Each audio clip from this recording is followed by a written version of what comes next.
America's best music and CBS News, a great combination right here at your local station, 590 AM, 101.1 FM, WMBS, Uniontown. This is CBS News on the Hour, sponsored by Pfizer. I'm Jennifer Kuiper. Under investigation in Minneapolis is the shooting death of a woman by an ICE officer. Homeland Security says the woman tried to hit the officer with her SUV, and he acted in self-defense. Minneapolis's mayor calls it a garbage narrative, and Governor Walz has a message for feds. We do not need any further help from the federal government. To Donald Trump and Kristi Noem, you've done enough. CBS's Nicole Skanga is in South Minneapolis where it happened. There is a growing vigil for the 37-year-old woman who was killed. We are less than a mile away from where George Floyd was killed at the hands of police. And here, just talking to neighbors, talking to eyewitnesses, there's grief, there's tears. We saw protests get very tense earlier today with ICE agents deploying tear gas canisters. CBS's Linda Kenyon with White House reaction. President Trump posted on social media calling the video of the incident, quote, a horrible thing to watch. He claimed the woman who was shot and killed was, in his words, obviously a professional agitator. The president added that she was very disorderly, obstructing and resisting, who then violently, willfully, and viciously ran over the ICE officer who seems to have shot her in self-defense. The president went on to blame what he called the radical left as threatening, assaulting, and targeting our law enforcement officers and ICE agents on a daily basis. President Trump's recent statements about taking over Greenland have raised concerns globally. White House Press Secretary Caroline Leavitt. All options are always on the table for President Trump as he examines what's in the best interest of the United States. But I will just say that the president's first option always has been diplomacy.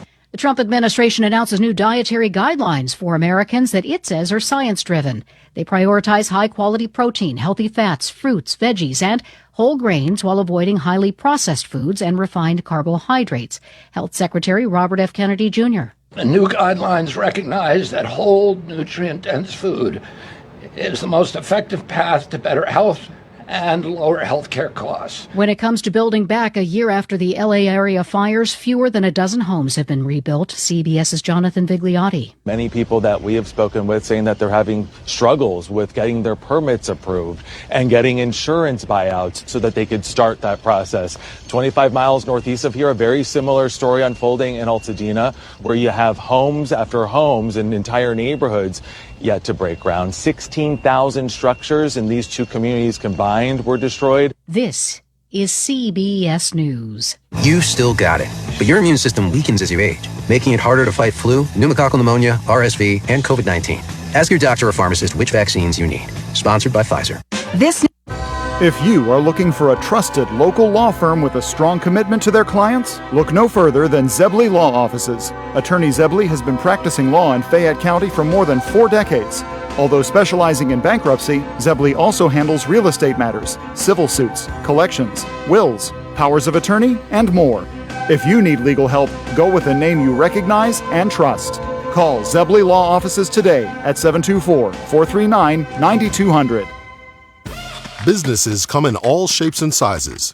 Integrity doesn't. For more than a century, the Better Business Bureau has set the standards for how businesses should operate honestly and ethically. So when you're looking for a business you can trust, check to see who's BBB accredited and who isn't. Always choose the better business. Look for the BBB seal because it's looking out for you. That's why it's the sign of a better business. and find a better business anytime at bbb.org. House Speaker Mike Johnson says President Trump will deliver the State of the Union address on February 24th. Good news for those who loved Tamagotchi toys decades ago. Now there's a new pocket toy called Sweetcar. You can feed it, wash it, and play with it. It's an AI buddy built into a palm-sized toy shaped like an egg with a tiny screen for its face. But it will remember your voice and what you've done together. So treat it nice, please. It starts out as a closed egg, then grows through the baby and teen stages. Pro tip, once it's an adult, you can't kill it through neglect.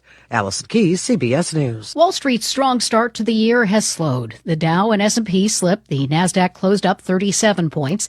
Home builders fell after President Trump suggested moves to prevent large institutional investors from buying single-family homes in hopes of making it more affordable for people to buy houses. Crude oil prices fell and Treasury yields swung in the bond market following mixed reports on the U.S. economy. Jennifer Kuiper, CBS News. Wesley Financial Group is not a law firm. Ask yourself. The award-winning local, district, and statewide news is brought to you by Clayton Homes of Bell Vernon. Is it time to find a home that fits your lifestyle? Visit Clayton Homes of Bell Vernon. You'll find special savings along with beautiful, energy-efficient homes packed with features you've been dreaming about at Clayton Homes of Bell Vernon, 4500 PA 51. And now the news. And good evening. Right now, 46 degrees at 5:05 on a Wednesday under cloudy skies in downtown Uniontown. I'm Nick Barczyk from the Davis & Davis Studios. Davis & Davis Attorneys at Law. Injured call today for your free consultation. 724-437-2799. Your local station. WMBS, the Weather Watch, and sports on the way in a bit. The Pittsburgh Post-Gazette is publishing its final edition and closing operations May 3rd this year. That's May 3rd of this year. Its owner, Block Communications, Inc., announced today over the last 20 years, they have lost more than $350 million in cash operating the Post-Gazette. Despite those efforts, the realities facing local journalism make continued cash losses at this scale no longer sustainable, the family said in a statement. Recent court decisions would require the newspaper to operate under a 2014 labor contract that imposes outdated and inflexible operational practices unsuitable for today's local journalism.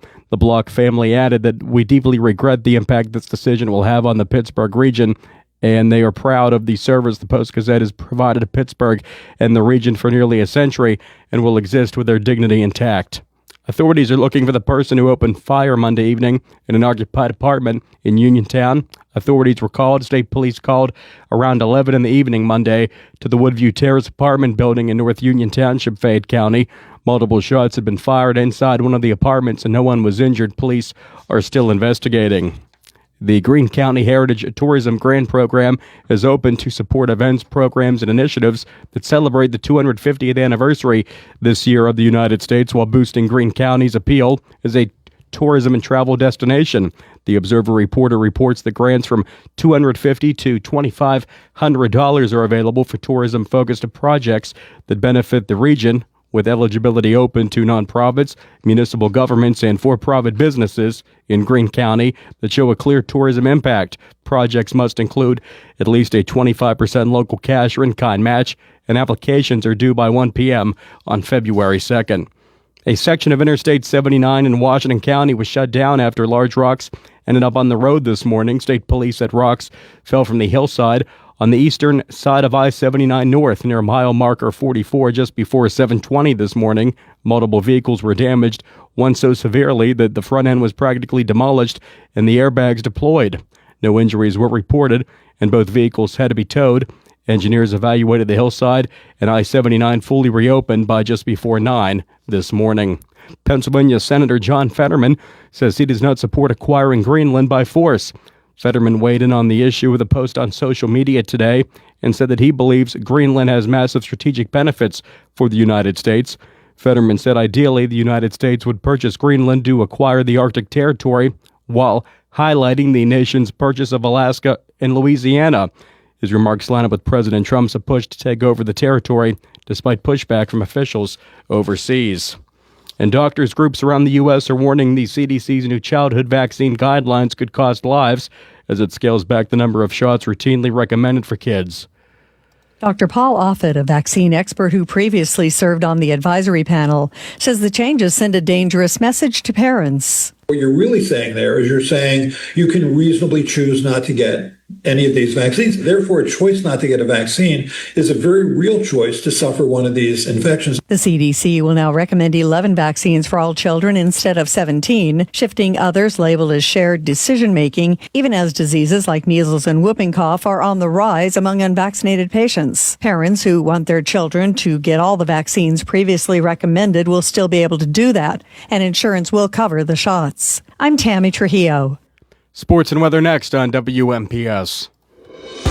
Is it time for your first home? Or time to trade up to a home that fits your lifestyle? It's time to visit Clayton Homes of Bell Vernon. You'll find special savings along with trade-in and trade-up deals. Imagine beautiful, new, energy-efficient homes packed with the features you've been dreaming about. Trade in and trade up at Clayton Homes of Bell Vernon, 4500 PA 51. Trade-in value toward purchase of a new home determined by resale value and evaluation by home center manager. Additional deposit may be required. In sports, no action this evening on WMBS, but on the way tomorrow night, another C.R. Parado Group High School Sports Night, Sprouse Insurance Group pregame at 6:15, game at 7, girls action, Monessen and Geibel, radio and video coverage on YouTube. Following that, we'll have the Devils taking on the Penguins, and that game in Pittsburgh tomorrow night on WMBS. Steelers will be in a playoff matchup hosting the Texans Monday night at 8:15 on WMBS. Steelers head coach Mike Tomlin saying no major injuries going into that game. DK Metcalf, wide receiver, will be back from his suspension. Steelers taking on the Texans, AFC wildcard game Monday night at 8 on WMBS. Now the weather watch for all of southwest Pennsylvania under cloudy skies, 46 degrees. Overnight low tonight down to 32, up to 58 with sun Thursday. Into the 60s on Friday with rain likely at 62, 57 showers likely Saturday, but all the way down to 31 in the evening and only up to 34 Sunday afternoon. 37 on Monday, low at 30, and back to 50 Tuesday of next week. Right now at 46 at 5:11 on this Wednesday. Good afternoon from the Davis & Davis studios at WMBS. I'm Nick Barczyk. On the way next, the Stock Report, then hour one of a 3-hour edition of the Afternoon Drive Show with Doug Saltzman. All on the way next at WMBS. The local, district, and statewide news was brought to you by Clayton Homes of Bell Vernon. Is it time to find a home that fits your lifestyle? Visit Clayton Homes of Bell Vernon. You'll find special savings along with beautiful, energy-efficient homes packed with features you've been dreaming about at Clayton Homes of Bell Vernon, 4500 PA 51. Good evening. This is Jeremy Hoover of Janney Montgomery Scott here in Uniontown, bringing you today's closing stock market report. The Dow Jones Industrial Average was down 466 points, closing at 48,996. The NASDAQ Composite was up 37 points, closing at 23,584. The S&P 500 was down 22 points, closing at 6,923. Among companies of local interest are Apple, $260.35, Amazon, $241.62, Cisco, $74.72, Boeing, $228.11, Caterpillar, $596.56, Disney, $112.95, ExxonMobil, $118.50, First Energy, $44.55, Johnson & Johnson, $207.48, Home Depot, $349.10, Intel, $42.63, McDonald's, $304.17, Meta Platforms, $648.69, PNC Financial Services, $216.30, Raytheon Technologies, $185.71, Rockwell Automation, $409.33, Tesla, $431.40, Verizon, $40.11, Walmart, $112.72. Recapping, the Dow Jones Industrial Average was down 466 points, closing at 48,996. The NASDAQ Composite was up 37 points, closing at 23,584. And the S&P 500 was down 22 points, closing at 6,923. From the Uniontown office of Janney Montgomery Scott, LLC, member FINRA, NYSE, SIPC, where we serve all of your investment needs, This is Jeremy Hoover. Zen's Antiques and Home Decor, a part of the Cinder Shack family of vendors, where you can find both antique and new furniture, collectibles, housewares, gift items, including jewelry and candles, and so much more. Follow Zen's Antiques and Home Decor on Facebook for new items and information on upcoming events. Zen's Antiques and Home Decor in Building 2 at 3391 National Pike in Farmington. Zen's Antiques and Home Decor. It's a new year and a great time to save at Autoland on a new Hyundai. All of the quality that lets them offer America's best warranty, Hyundai Owner Assurance, with 10-year, 100,000-mile limited powertrain protection, 5-year, 60,000-mile bumper-to-bumper protection, unlimited roadside assistance, plus 3-year, 36,000-mile free complimentary maintenance. Autoland still has a great selection of new vehicles at pre-tariff prices, so stop in and check them out. Plus, there are a lot more reasons to buy your Hyundai at Autoland. Voted Best in Fayette Import Dealership and also a Best in Fayette New Car Dealership. Conveniently located and family-owned, they have served the area for over 60 years, and you will deal with friendly hometown salespeople along with Hyundai's award-winning service department who will continue to take care of you and your Hyundai. Autoland Hyundai in downtown Uniontown. Visit their website at AutolandHyundai.com, and as Chris Jr. says, you will always pay less to drive the best at Autoland Hyundai.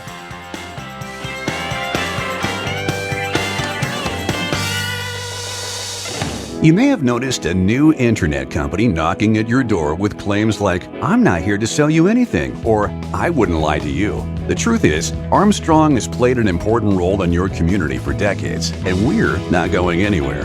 That new internet provider will probably change their name, get bought out by another company, or fold completely. Armstrong, the internet you count on, the people you trust. Visit ArmstrongOneWire.com today, or anytime in the future. Does the weather have you down? Are you tired of looking at the same old furniture day in and day out? Maybe you need one piece, or perhaps a room full. Chesler's Fine Furniture can work their magic for you. Chesler's offers the finest in name-brand home furnishings by famous makers and quality service to back up every sale. They have accent pieces that underline your sense of style. Bedroom suits by Vaughn Bassett, Legacy, Riverside, and Pulaski in many finishes and styles. There are living room suits by King Hickory, Craftmaster, Best Upholstery, and Lancer, each offering a distinct flair of comfort and design in many styles and fabrics. Sectionals in fabric and leather in both stationary and reclining. Chesler's has the largest selection of dinettes in your choice of wood and painted finishes. They have bedding in all sizes in stock. Chesler's Fine Furniture also offers genuine Lazy Boy recliners and living rooms for pure relaxing comfort. Delivery, layaway, and credit terms are available.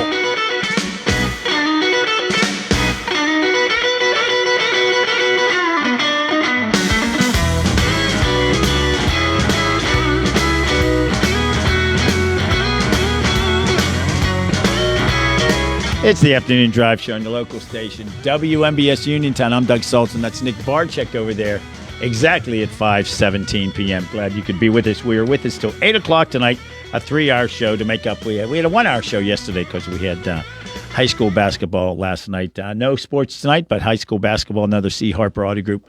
High school sports night returns tomorrow. Tomorrow evening here on WMBS. You probably heard the big news out of southwestern Pennsylvania today. The Pittsburgh Post-Gazette newspaper, which has been in publication for over 100 years, has announced it is shutting down operations in May. Of course, that merged with the Pittsburgh Press back in the day due to a strike issue. And this one seems to be somewhat related to that as well. And joining us right now on the WVU Medicine Uniontown Hospital talk line, former reporter and columnist for both the Pittsburgh Post-Gazette and the Pittsburgh Press. Joining us, nobody knows politics better in this region than our next guest, Dennis Roddy. Dennis, thank you very much for joining us today. How are you, besides mad, I'm guessing? Yeah, well, I feel like I'm standing in a funeral home thanking you for coming. Right. That's what it is. This is an abysmal end.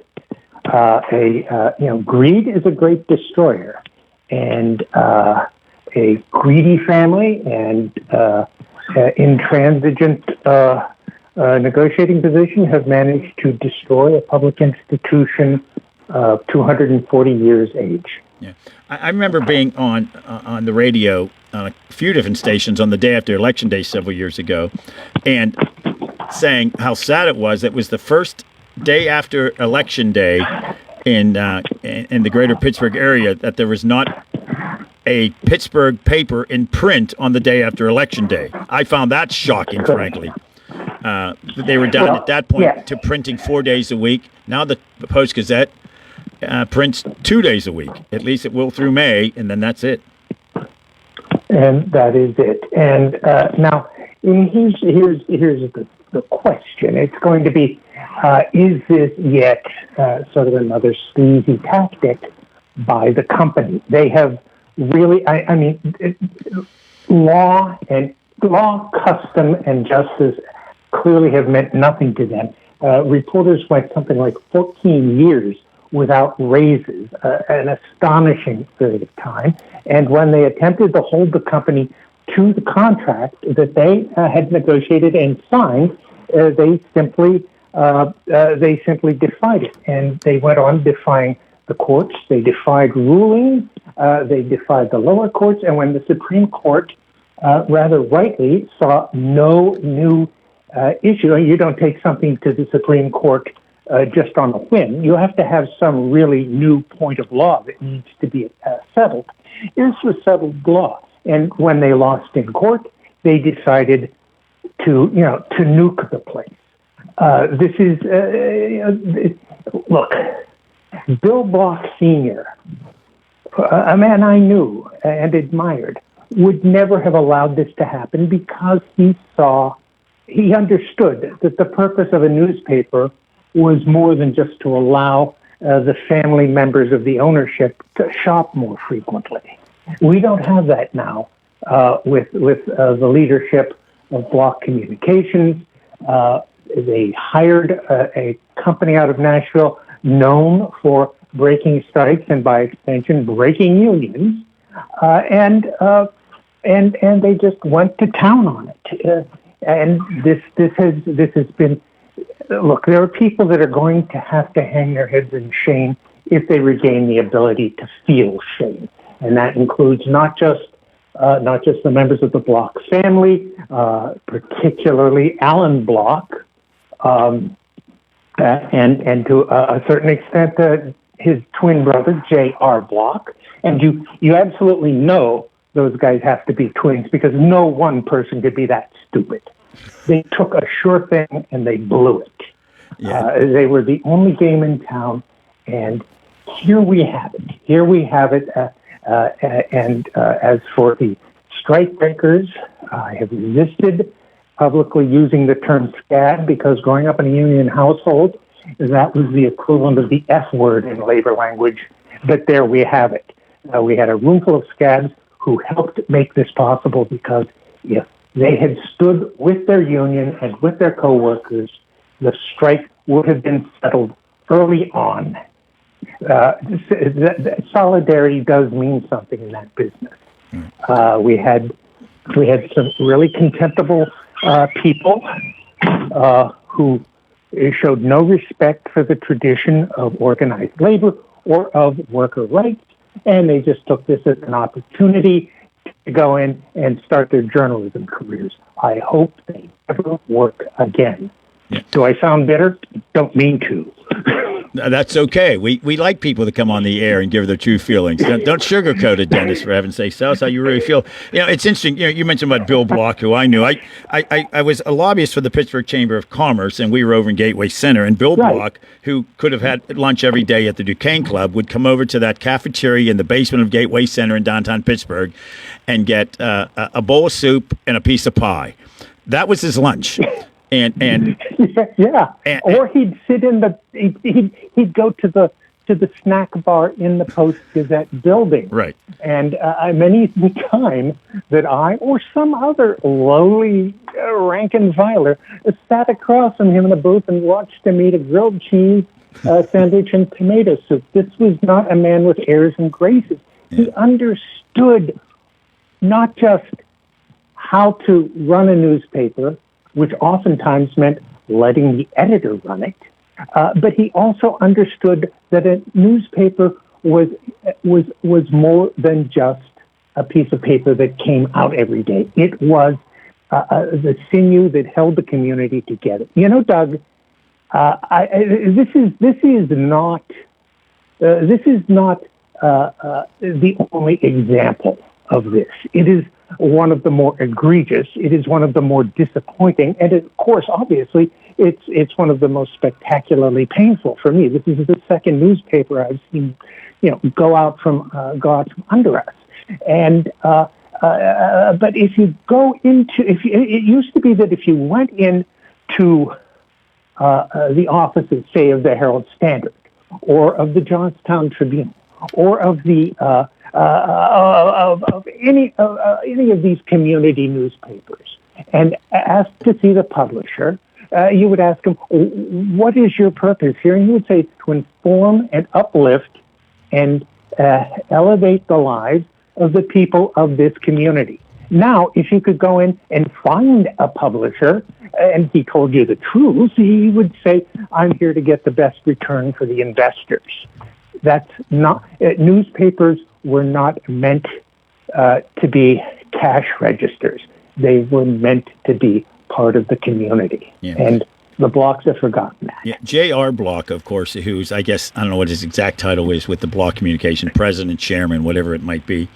At one point, well, he came in and named himself editor-in-chief and co-publisher, and which was ridiculous. The publisher should, the publisher guides the newspaper. A publisher shouldn't be in the day-to-day operation of it. Right. I'm sorry, I interrupted. No, that's okay. Like when he took over, basically, for his father, Bill Block, who, it's a cliche, is probably his uncle, Bill Block. I'm sorry, is probably turning over. Paul in his, Block was his. Turning over in his grave. Right. Yeah. And that's a cliche, but I'm sure that's happening when what's happening here. But so the point being, when he took over, and I was working for Arlen Specter at the time, Senator Specter, and I said, "Senator, I think it might be a good idea. I remember that. Yeah, it might be a good idea for you to meet with the with J.R. Block." And so they had that typical, and I said, "I don't think I should sit in with this. Just have it be a senator and newspaper owner discussion. This typical lunch at the Duquesne Club, that sort of thing." And the lunch went about 45 minutes, which was shorter than normal. And he came out, and Specter said to me, he said, "Douglas, I've met a lot of people in my life." I said, "Yeah, I can imagine. Over the years, you've met a lot of people. You've traveled to about 40 different countries." He said, "I have to tell you, that's one of the oddest people I've ever met." That's what he said. God love him, about J.R. Block. And I would not have repeated that when Specter was still alive. Specter's been gone a long time now, but that's what he said. I'm like, well, considering you've met thousands of people, including world leaders, and for you to say that, that's quite a statement. And David Shribman, the Pulitzer-winning editor whom he fired, once said to me that he'd still rather work for John Robinson Block than some of these others, because the others would want to know, what is our profit margin this week, and John Robinson Block would want to know what was going to be on the front page, and that does speak well for him. The problem is, he. That drunken meltdown in the newsroom, screaming, talking about the people he was going to fire, coupled with his twin brother's power grab in the middle of the strike, John Robinson vanished. He was basically banished after that. And Alan Block, smacked the union leader in the face with a fast food bag. Hamburger bag at a rest stop in Ohio when he asked him, why won't you, settle this strike? Look, they didn't. They did not. They. What do you say? Their facts are wrong. Their record is deplorable. Their conduct has been belligerent. They hired exactly the firm they needed to prolong this strike, thinking they were going to starve these people out, and were astonished that the courts consistently ruled against them, because the law is the law. and they're replacing it with the law of entropy. They're just going to let things fall apart. This is not going to be good for Pittsburgh. I have no idea if the Tribune Review has either the inclination or the resources to fill any such gap. It's interesting. When the Pittsburgh Tribune went out of business after Richard Scaife passed away, and they had just the Tribune Review, you couldn't get it in Allegheny County. Then it started coming into eastern Allegheny County, the Monroeville area. Yeah. And now I live in Bethel Park, I can buy it in Bethel Park. So they've seemed to have come back into the region. I'm not sure if they would deliver it to my home. I don't know if they have that many deliverers. Maybe they do. But now you wonder if they're going to take this opportunity, maybe not to create another, not a Pittsburgh Tribune View, but just expand more into the region, because I don't see anybody buying the Post-Gazette at this point. Do you? No, I can't imagine. My only thought is that their dodge will be to sell the name and the rights to the website to some third party, which will then come in and say, well, it's a whole new company. We don't have any contracts. Let's keep going. Right. That's entirely possible. I wouldn't be shocked if the remaining blocks tried to sell it to themselves or partly to themselves.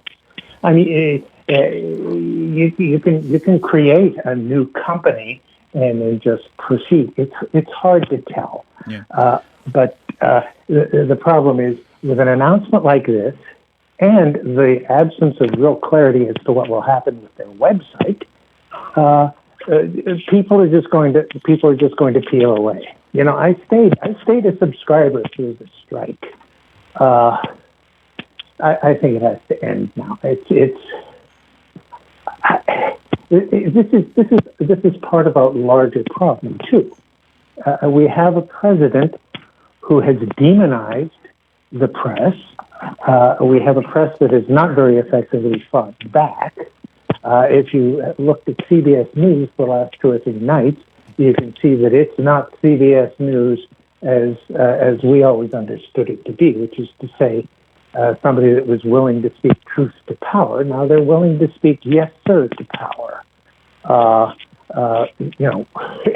Tony DeCoppel earlier this week, apparently, and I was not watching at the time, but my wife assures me, and she herself is a reporter, she gets these things right, was saying, Marco Rubio, Miami salutes you. Well, look, however you feel about Marco Rubio, it's not the job of a once proud broadcast news agency to salute him. Okay, least of all on behalf of a major city.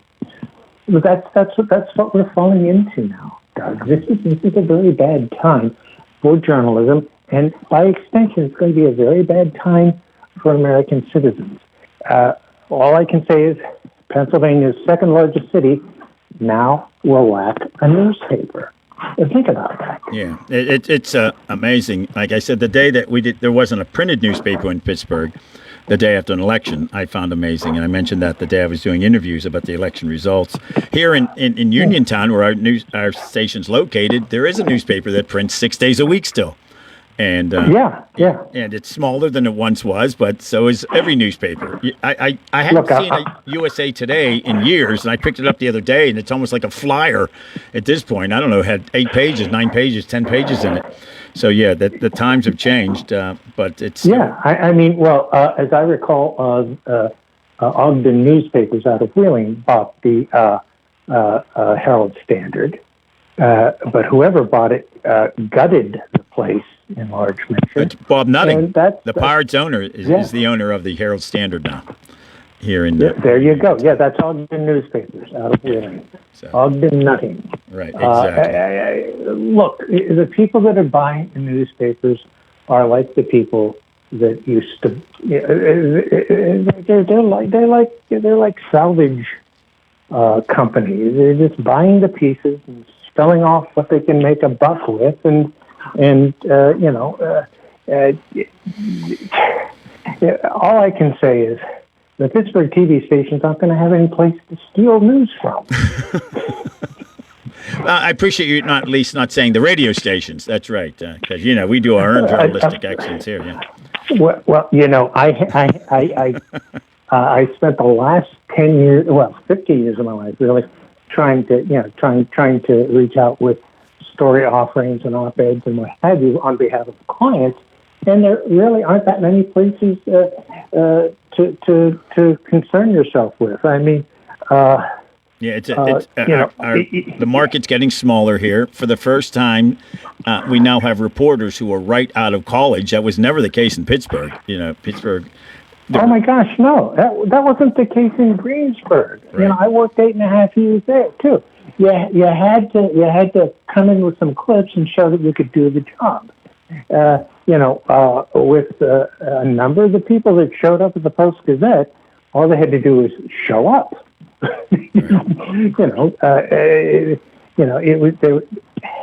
That's what it became. Now as they are actually learning their craft, having done something I consider unspeakable, breaking a strike, and now that they're learning it, they're gone too. I'm not going to shed a lot of tears for them, but I feel bad that the whole situation has happened. Okay, it's no longer a newsroom; it's a crime scene. Yeah, it's a shame. Dennis Roddy, I wish we had more time to talk to you, but that's the world of radio business. Call me up after you're off the air. I'll rant all night. I mean, I get the feeling. Please don't sugarcoat your thoughts. That's right. You caught me in high dudgeon, and I apologize. I apologize if I've done a monologue here. But if you look at the story written by Chris Mamula for the Post-Gazette about the closure, it doesn't contain both sides of the story. It contains, as most of his strike coverage has contained, what he's permitted to write. That's not healthy. That's not journalism. And that's, I'm afraid, the future for Pittsburgh. Yeah. Dennis, thanks so much. We'd love to have you back on, talk about this and other topics, no doubt. Dennis? Well, it's not like I'm going to work at a newspaper, so call me. I'll do that. Thanks, Dennis. Have a good evening. Be well, Doug. All the best. All right. Dennis Roddy joining us again on the WVU Medicine Uniontown Hospital Talk Line, former reporter and columnist, highly opinionated. I really wish Dennis would have told us how he felt. Yeah. He held back way too much when there. When you say that the two brothers who were involved in the newspaper are twins, and they had to be twins because not one person could be that stupid, I'm quoting our guest a moment ago. That's a pretty strong comment about somebody. Emotions running very high over this, obviously. Yeah, and oddly enough, when the press shut down, it merged with the Post-Gazette.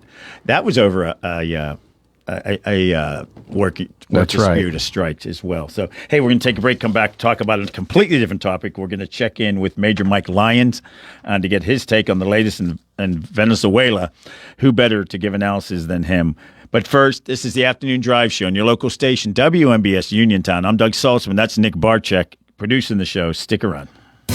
Looking to update your home? Koval Building Supply at 40 Monroe Avenue in Uniontown is more than your plumbing supply store. We specialize in kitchen and bathroom remodels that transform your space from outdated to outstanding. Our designers work with you to create the look you've always wanted with custom cabinetry, countertops, and flooring options to fit your style and budget. Call Koval today at 724-437-8824 or visit kovalsupply.com to plan your dream kitchen or bath. Koval Building Supply, everything you need to make your house feel like home. This is attorney Michael Mays of the Davis & Davis Law Firm. We have been helping injured people just like you recover millions of dollars for over 45 years. If you're hurt or injured, I want to meet you and make sure you get the money that you deserve. Call me at 724-437-2799 for your free consultation. The Davis & Davis Law Firm has been protecting our neighbors in Greene and Fayette counties for over 45 years. Go to davisanddavislaw.com or call 724-437-2799 for your free consultation. It's a day that ends in Y, so it's a day that you might decide you don't want to cook. That means it's the perfect day to order Fat Angelo's. offering delicious pizzas, salads, hoagies, strombolis and calzones, wings, and more. And with 12 locations across the area ready to serve you, today is the day to visit FatAngelosPizza.com, where you can quickly and conveniently find your local shop and place your order online. Or get the local phone number and give them a call. Order up!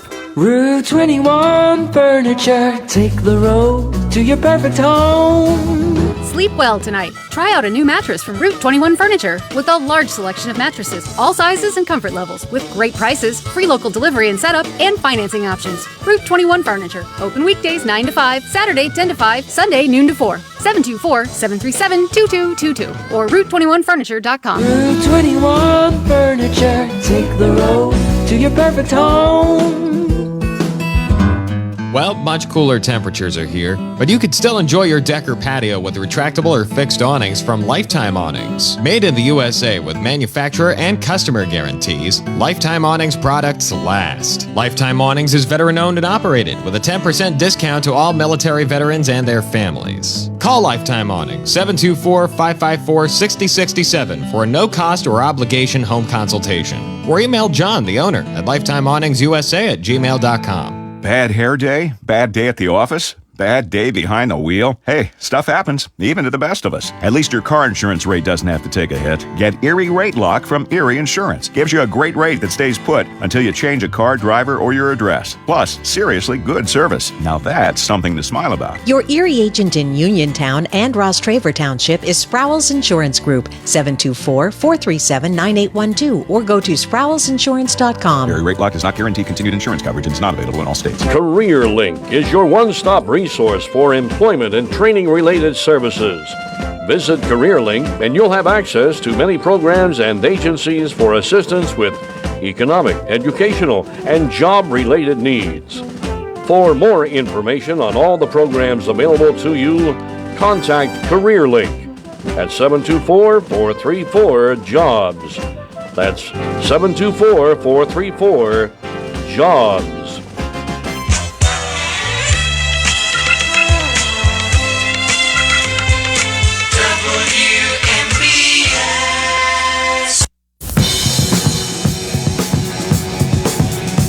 That's a little-known band. Bring us out of the break. Led Zeppelin, who I have that calendar. It's like every day in history, and I guess the first time, the first recording of them live, and the band they play, they opened for somebody, and the local advertisement in the paper, Nick, said that it was called, what was it, Left Zeppelin, or they didn't even have the name right. Left Zeppelin, yeah, the name was wrong. The name was wrong. And it was a bootleg copy. The first ever live recording was a bootleg copy. That's awesome. Yeah. You know the story how they got the name? Jimmy Page says that one of his old friends said, I'm getting a band together, and he described the band. And the guy said, that's going to go down like a Led Zeppelin. And Jimmy said, that's the name. There we go. It's like Leonard Skinner was somebody's, chemistry teacher? Yeah. Boy, that didn't end well for them. No, it sure did not. Although they're still around. They're still somebody I've seen them yeah. over the years. Yeah. I don't think any of the original members are with us. I want to thank Dennis Roddy for joining us a second ago. Former reporter, columnist for the Pittsburgh Press, Post-Gazette. Of course, the big news here in southwestern Pennsylvania today is that the Pittsburgh Post-Gazette newspaper, more than 100 years old, is shutting down come this May. We're going to talk to Andy Conti coming up the next hour. He is the director of the Center for Media Innovation at Point Park University. We'll talk to him about this as well. But first, joining us right now on the WVU Medicine Uniontown Hospital Talk Line, military and national security analyst Major Mike Lyons. Major, thank you very much for joining us. Happy New Year to you, sir. How are you? Hey, Doug. Happy New Year. Thanks for having me. Good. The news over the holidays, and it's always slow news time, but not for this administration. Folks forget actually what happened on Christmas Day, that strike, but then suddenly the Venezuelan situation. It's not a small procedure. You're the expert on these things. To capture a country's alleged leader who lives on a military base and get him out and not lose a single individual on the on the strike team. Really an amazing thing to pull off, was it not? Doug, no question. Nothing short of miraculous, the level of planning it took to go into this operation. From months ago, it looks like they built a replica of Maduro's headquarters and where he was going to be sleeping and what he was going to be doing, a mock-up probably at Fort Bragg. practiced it, and then put together a plan that, frankly, as I talked to operators over the past few months, we thought was impossible. We thought you'd have to bring an invasion force in, 20 to 25,000 troops, and kind of fight your way in, a D-Day type operation. And the Air Force goes in, knocks out the air defense systems, knocks out the electricity. Army Rangers secure the perimeter. Delta Force goes in, infiltrates him out of there. It's just, again, it sends so many signals with regard to our capability of our military and what we can do. Likely we had a lot of help on the inside. CIA did a great job with information, I'm sure, but just the execution of that and all of the moving parts, 150 aircraft in the sky at one time, is nothing short of miraculous that nobody was killed. Yeah, when you mentioned a moment ago about it being planned at Fort Bragg, that would be, in essence, if the President of the United States lived at Fort Bragg, or maybe White Sands Missile Range in New Mexico, the largest DoD site. That would be like somebody coming from another country and grabbing our president at Fort Bragg. I guess that's the only comparison. Of course, tens of thousands of soldiers and their families live at Bragg. But that's what would be the closest thing we could compare this to, correct? That Exactly. Yeah, and I'm surprised that he didn't have a bigger force around him. I know that the Cuban government released some number of casualties, I guess 32 or 33 of the guards around him. I mean, someone like that should have had 10,000 troops, a military unit around him, surrounding him.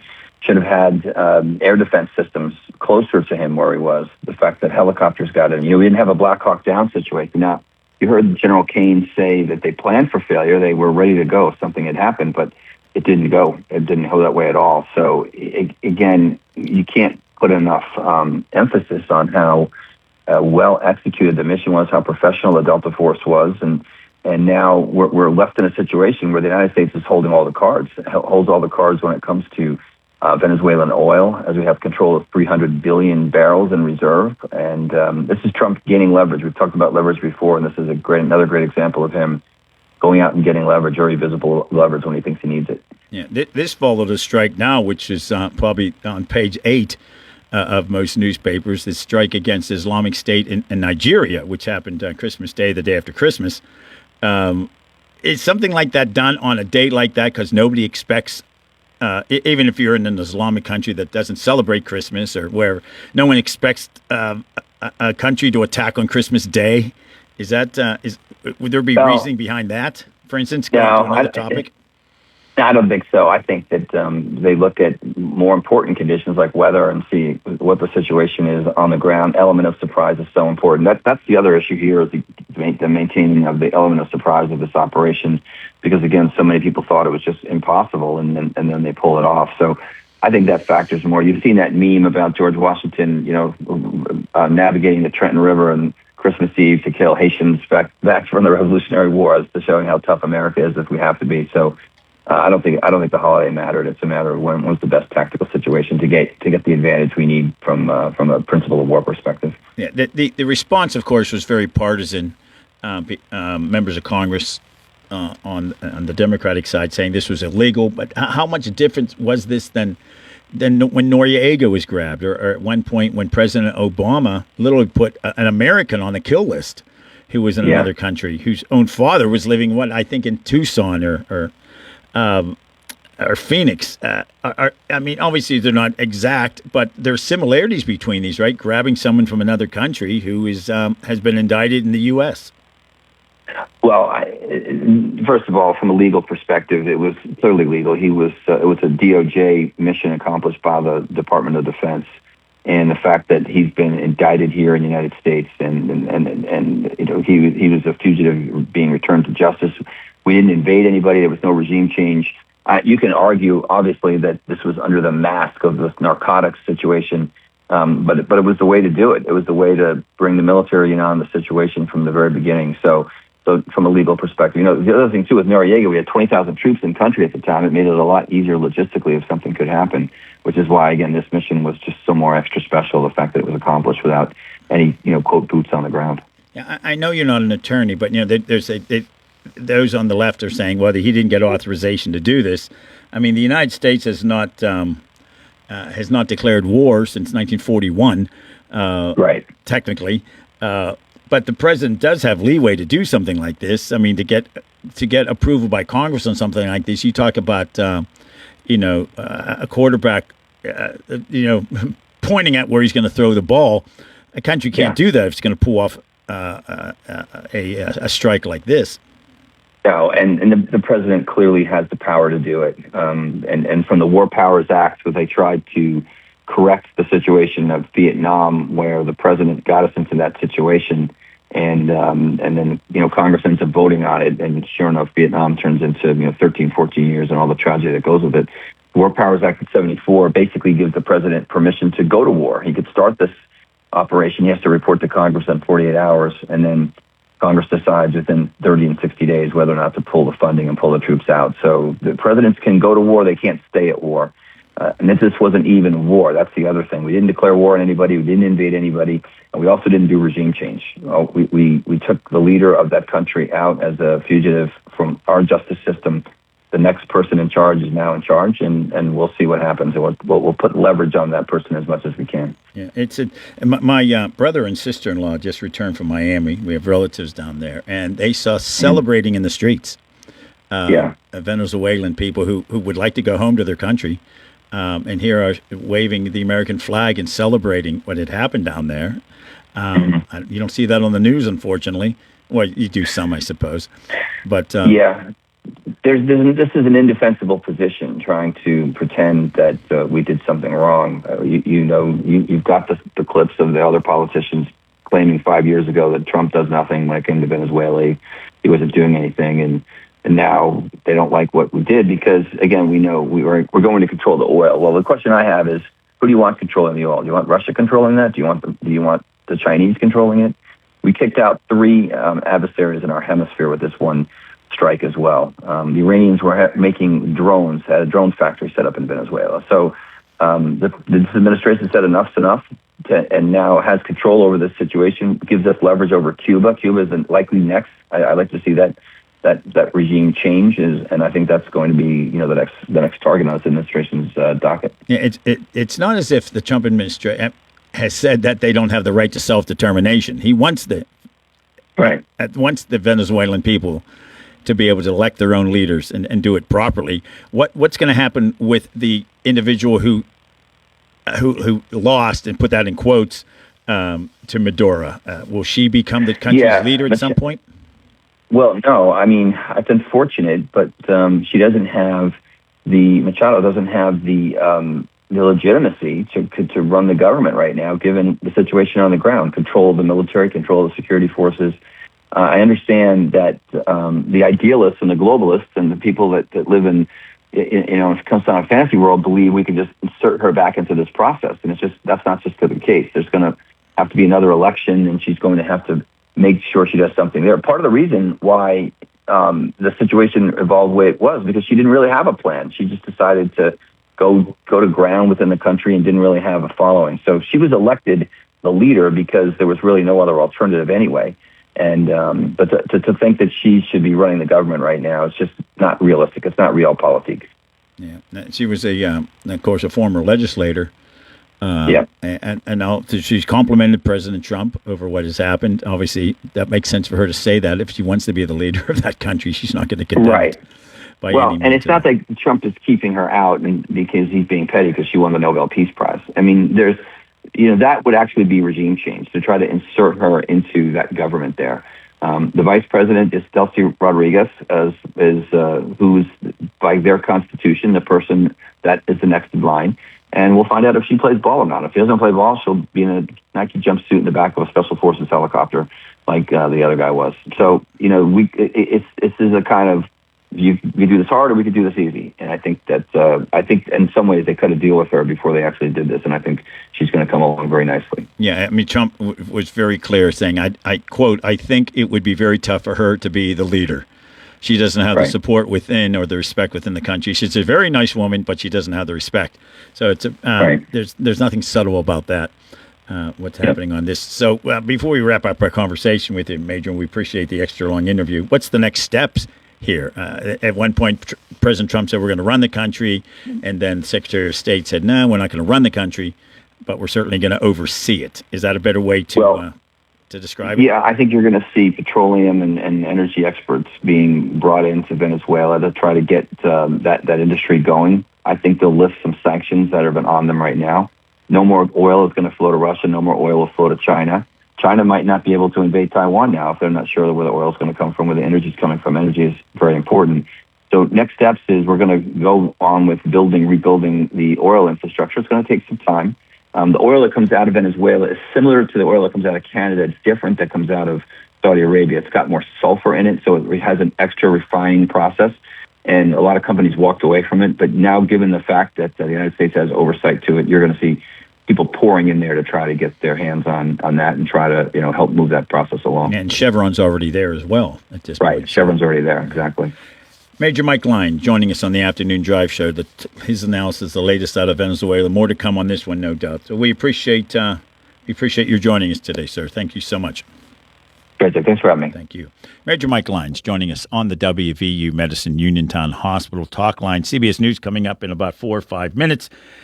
Third half of the show tonight, and we're with you till 8 o'clock. Andy Conti is going to join us. He is director of the Center for Media Innovation at Point Park University. We're going to talk to him, get his take on now the biggest news story in the region, the Pittsburgh Post-Gazette newspaper shutting down come this May. Then we're going to talk to Audrey Gusky. We talked to her a few times lately. Oh, I guess it's been more than a month since we talked to her. Talked to her about consumer trends in 2026. And, of course, one consumer trend is less people are buying newspapers. We'll talk to her about that as well. Keith Schmidt's going to join us in the next hour. He was at the swearing in of Pittsburgh's new mayor. Yes, it's the city of Pittsburgh, but the mayor really doesn't oversee, but has an impact on the whole region when it's a city the size of Pittsburgh. We'll talk to him. Bill Hughes is going to join us then right before we wrap up the show. Talk about the Pittsburgh Steelers. We haven't even mentioned that game, for heaven's sakes. Wow, what a finish for that game. But stick around. We're going to wrap up the first hour coming up. Businesses come in all shapes and sizes. Integrity doesn't. For more than a century, the Better Business Bureau has set the standards for how businesses should operate honestly and ethically. So when you're looking for a business you can trust, check to see who's BBB accredited and who isn't. Always choose the Better Business. Look for the BBB seal because it's looking out for you. That's why it's the sign of a better business. And find a better business anytime at bbb.org. Did you know that you have a choice for your physical therapy provider? NovaCare Rehabilitation offers same-day appointments, and oftentimes you don't need a prescription from your doctor to see us. We will make sure that you are treated as an individual and will work directly one-on-one with you to help achieve your goals. You have tried the rest, now try the best. NovaCare, Delaware Avenue in Uniontown. Phone 724-437-0556 to schedule your appointment today. CareerLink is your one-stop resource for employment and training-related services. Visit CareerLink and you'll have access to many programs and agencies for assistance with economic, educational, and job-related needs. For more information on all the programs available to you, contact CareerLink at 724-434-JOBS. That's 724-434-JOBS. Get ready to make your new year a winner with Live Casino's $100,000 cash blowout drawing. Earn entries daily starting January 1st and join our action-packed drawings on January 30th and 31st. You could start your year off with a share of $100,000 in cash and free play prizes. How's that for a happy new year? Come rake it in at Live Casino, Route 30 at Westmoreland Mall. Gambling problem? Call 1-800-GAMBLER. Another chance to win big with WMBS, and the PA Lottery starts Thursday. Just be the sixth caller to 724-438-4593 when you hear and win $31 $500 a week for life PA Lottery scratch-off tickets. With the Pennsylvania Lottery's new $500 a week for life scratch-off, the $500 doesn't just happen this week. It happens week after week after week. Benefits older Pennsylvanians, must be 18 years or older. Please play responsibly. WMBS.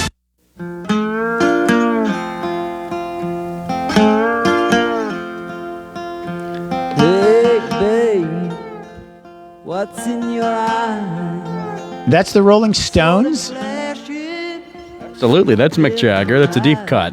Wow, that is a deep cut. You got the silver from Let It Bleed. You know who it sounds more like is Bob Dylan. Sounds like this. It's Mick Jagger's Bob Dylan impression. Yeah, or it's Floyd the Barber. From, yeah, that's right. From the Andy Griffith Show. There was a local radio Floyd the station, we Barber. won't say which, that used to would have this conversation between Floyd the Barber and Bob Dylan. Boy needs a haircut. Yeah. Ooh, thanks. Yeah, need a haircut. Ooh.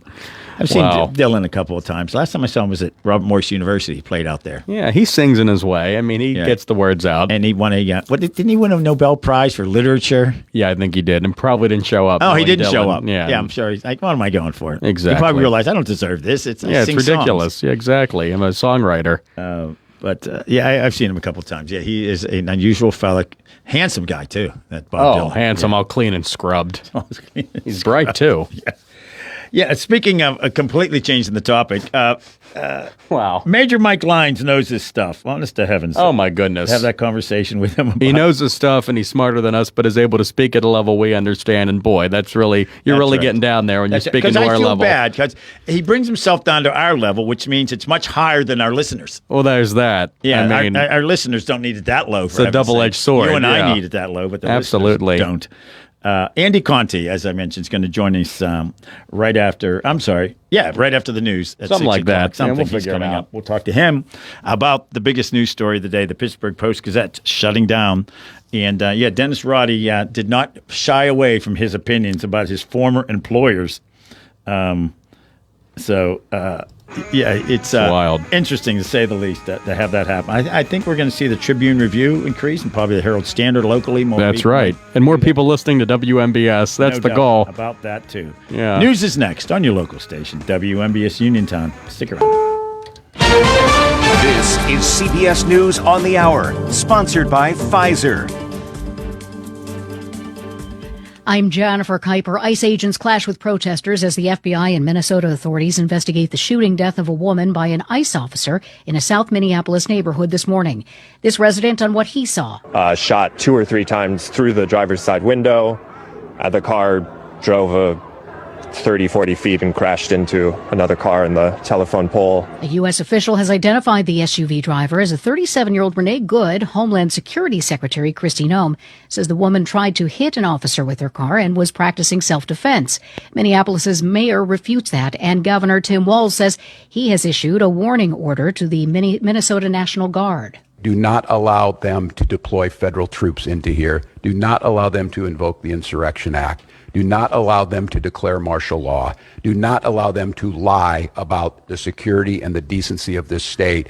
And let's let this investigation play itself out. More from CBS's Ed O'Keefe. The president says the situation is being studied in its entirety, but the reason these incidents are happening is because the radical left is threatening, assaulting, and targeting our law enforcement officers and ICE agents on a daily basis. They're just trying to do the job of making America safe. No other specific response yet from here at the White House. President Trump will meet with U.S. oil executives at the White House on Friday to discuss Venezuela. White House Press Secretary Caroline Leavitt says there's certainly a lot to discuss. It's just a meeting to discuss, obviously, the immense opportunity that is before these oil companies right now. Chevron is the only U.S. oil company currently operating in Venezuela. In the mid-2000s, Venezuela nationalized the assets of ConocoPhillips and Exxon.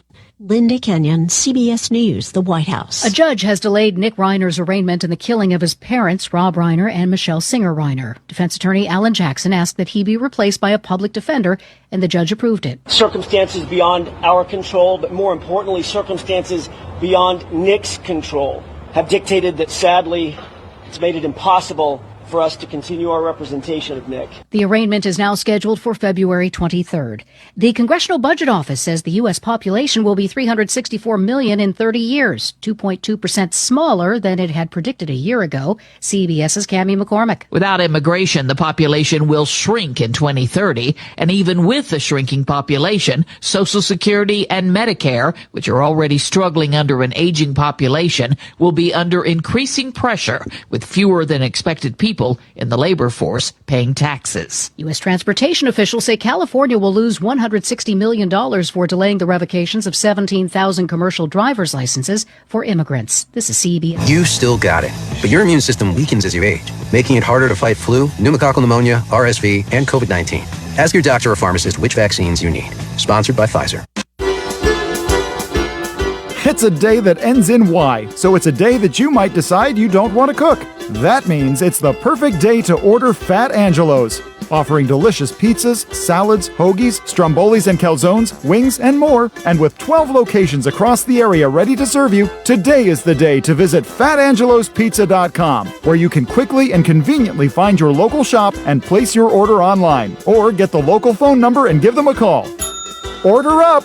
Wow, your dog looks beautiful. We went to Mutt's on Market Street, the dog grooming salon in downtown Brownsville. Samantha has over 10 years dog grooming experience. They work with any dog, any breed, any size. Didn't it cost a fortune? No, the prices are great. They offer a full line of grooming and other services. Big news from Mutt's on Market Street. They're moving! Starting in January, find them at 15 Bridge Boulevard in Brownsville at the former Dukeman's Beer Distributor. Same great care for your dogs and cats, same great prices. Mutt's on Market Street at the former Dukeman's Beer Distributor. For details, visit them on Facebook.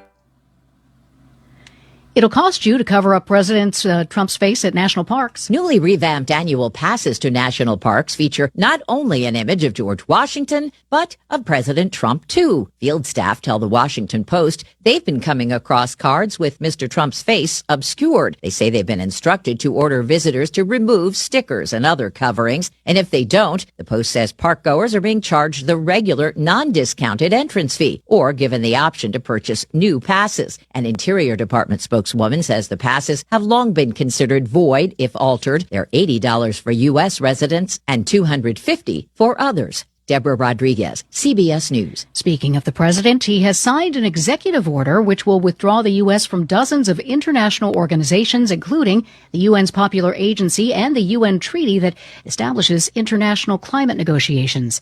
This is CBS News. The local district and statewide news is being brought to you by Fayette Area Coordinated Transportation, striving harder to get you farther. For more information, call 724-628-RIDE. And now to the news. Good evening on this Wednesday, 6:05, and outside our Davis & Davis studios in Uniontown under cloudy skies, 44 degrees. Overnight low at 34. I'm Nick Barczyk, and we'll get to the Weather Watch and sports in just a bit. By the way, Davis & Davis attorneys at law. Injured, our team is ready to fight for you. Your local station, WMBS. More on the Weather Watch and sports in a bit. In a story published on its website, the owners of the Pittsburgh Post-Gazette announced today that the newspaper is going to stop publication May 3rd. According to the story, over the last 20 years, Block Communications Incorporated has lost more than $350 million in cash operating the newspaper. Despite those efforts, the company said that the realities facing local journalism made continued cash losses at this scale no longer sustainable. Recent court decisions would require the Post-Gazette to operate under a 2014 labor contract that imposes outdated and inflexible operational practices, making continued publication not possible. The shutdown will not affect the Toledo Blade, the Post-Gazette sister newspaper in Ohio. In a statement, the Block family said it deeply regrets how the decision will affect Pittsburgh and all of Southwest Pennsylvania. The Block family said it was proud to serve the Post-Gazette and proud to be in service to the area with the Post-Gazette, and that service that they've offered to Pittsburgh for nearly a century. Block Communications is a family-owned multimedia company based out of Toledo, Ohio.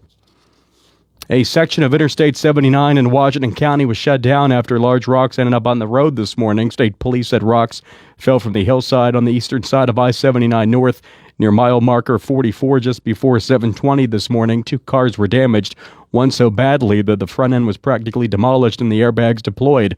No injuries were reported and both vehicles had to be towed. Engineers evaluated the hillside and I-79 fully reopened just before 9 this morning. Authorities are still searching for the person who opened fire Monday evening at an occupied apartment in Uniontown. State police were called around 11 p.m. Monday to the Woodview Terrace apartment building in North Union Township, Fayette County. Multiple shots have been fired inside one of the apartments and no one was injured. Police are investigating. A man accused of kidnapping his wife to Kentucky fled from police last night as they attempted to serve an arrest warrant in a new case filed by police in Rostraver. Police in Latrobe were helping Rostraver police serve an arrest warrant on a 29-year-old man named Sean Prince around 6 p.m. last night at a home on Spring Street. A man matching Prince's description was seen running away from the area, and help from state troopers in Derryborough and Westmoreland County Park Police was requested. Multiple sightings were investigated throughout the evening. Prince is about 6 feet tall, weighing 160 pounds. He has brown hair, a beard, and was wearing a blue and black flannel shirt. Anyone with information is asked to call local police. Pennsylvania Senator John Fetterman says he does not support acquiring Greenland by force. Fetterman weighed in on the issue with a post on social media today and said that he believes Greenland has massive strategic benefits for the United States. Fetterman said ideally the United States would purchase Greenland to acquire the Arctic territory while highlighting the nation's purchase of Alaska or Louisiana. His remarks line up with President Trump's push to take over the territory despite pushback from officials overseas. The city of Morgantown, West Virginia is taking action to stop trash from flowing through the Monongahela River and accumulating near the city's dam, a long-time issue visible from parks and trails along the waterfront. City officials are exploring plans to design and install a trash collection system, such as booms or other devices to catch debris before it reaches high-visibility areas, with the goal of improving both water quality and the riverfront's appearance for residents and visitors. And a federal judge says a national group defending the separation of church and state cannot join a lawsuit over political endorsements given during sermons. Americans United for Separation of Church and State wanted to join a lawsuit filed by religious groups who are opposed to an IRS rule that bars nonprofits such as churches from taking sides in political campaigns.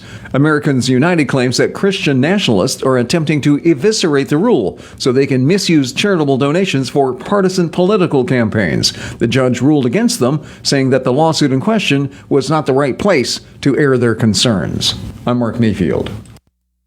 More next on WMPS. Take the fact. Need to get to work? Run errands? See a doctor? Fact connects Fayette County. Ride our convenient routes through Uniontown, Connellsville, Brownsville, even to Pittsburgh.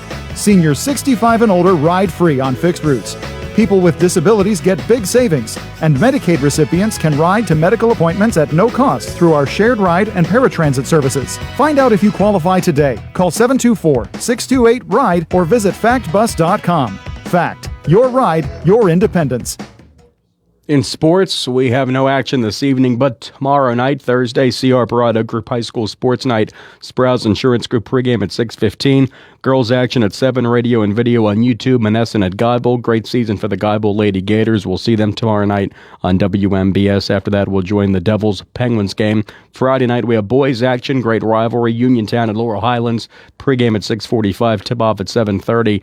Another CR Parada Group High School Sports Night. Sprouse Insurance Group pregame at 6:45. Game at 7:30 as the Mustangs host the cross-town rival Raiders. Red Raiders, good game there Friday on WMBS. NFL playoffs this Saturday. We'll bring you a lot of the games there. This weekend, Saturday through Monday, Steelers in action against Houston in their AFC wildcard game at Acrisure, Monday night at 8 on WMBS.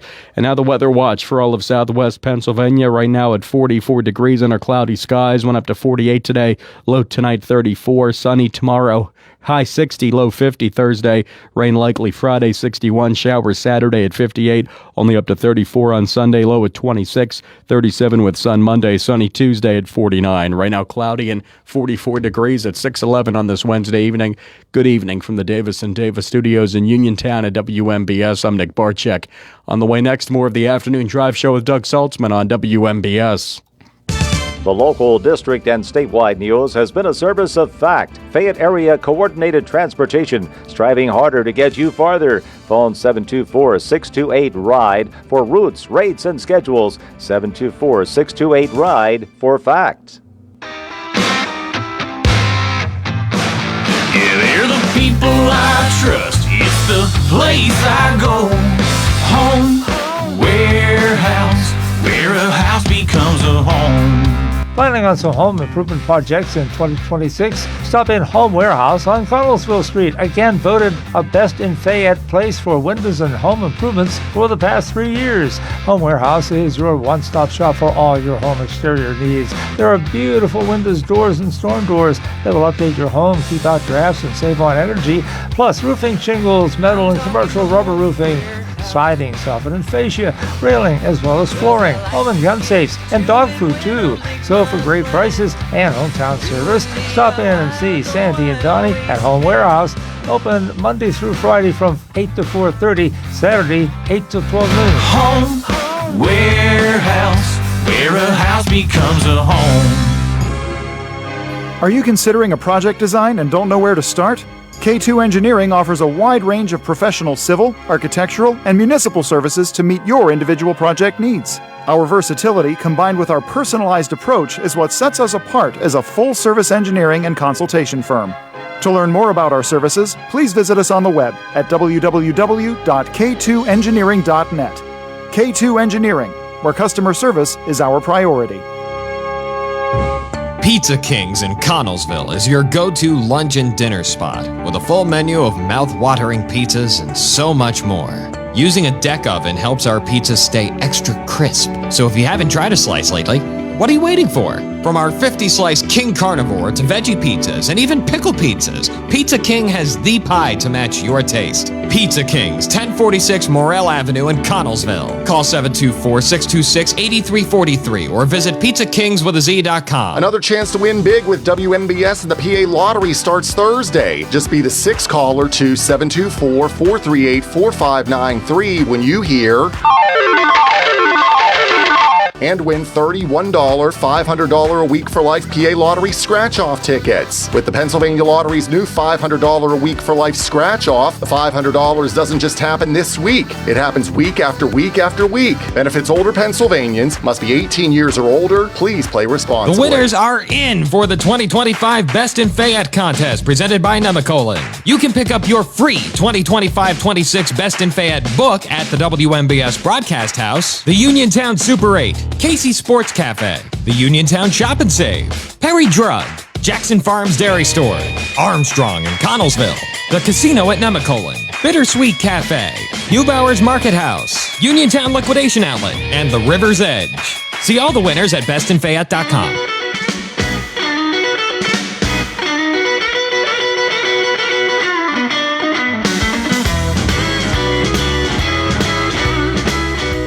Welcome back to the Afternoon Drive Show on a somewhat mild, compared to the weather we've had lately, Nick, although we're way ahead, way over average snowfalls at this time of year. It's good for the slopes. Is that right? Have you been skiing yet this season? I have not gone skiing yet. My daughter went skiing. First time she'd ever gone skiing, and she went to Holiday Valley, which is up in New York State. I'm like, that's a heck of a place to start your skiing career. Yeah. But she's training for the Olympics next month, I understand. And even though I didn't make it, my daughters will. Of course. I'll be one of those dads. Milan Cortina. Yeah, that's right. You'll be cheering them on from the sideline. That's right. If there are sidelines in skiing. And if they don't make the Olympics, it's not their fault. It's like their coach's fault. Exactly. I'll blame it's that. the system. It's society. Yeah. Exactly. Completely. How could it be my fault? Of course not. No, never. It's never the dad's fault. That's right. We've been talking today off and on about, of course, the news of the day here in southwestern Pennsylvania, the announcement by the ownership of the Pittsburgh Post-Gazette newspaper. They are shutting down in May. Frankly, I'm surprised they're going that long. I know they have to give their workers a certain amount of notice on layoffs, but a lot of companies do that and just pay them during that time period. This follows, of course, court rulings that required them to bring back employees who were setting records for the longest strike ever, I think, in media. At least that's what's been reported. So who better to talk to about this than the director of the Center for Media Innovation at Point Park University, former reporter for the Trib, Andrew Conti. Andy, thank you very much for joining us. Happy New Year to you. How are you? Yeah, Happy New Year. Yeah, it's the Post-Gazette put up their notice at, I think, 1:22 p.m. this afternoon, and it's been a whirlwind since then. Yeah, I can't imagine how many interviews you've done. I appreciate you taking time to talk to us about this. Not a complete shock. The ownership said if the court rules against us, we may not be able to continue. But still, to have a newspaper that's been around for, 100 years to suddenly disappear. Pittsburgh, a major city here in the U.S., with only 2 printed newspapers a week. I was saying earlier in an earlier interview, I remember doing an interview the day after Election Day, the first time there wasn't a printed newspaper in Pittsburgh. Of course, there's the Tribune Review, which covers more of Westmoreland these days, and of course, there's small papers in each county. But it's still a shock to think that the Post-Gazette won't exist 5 months from now. It is.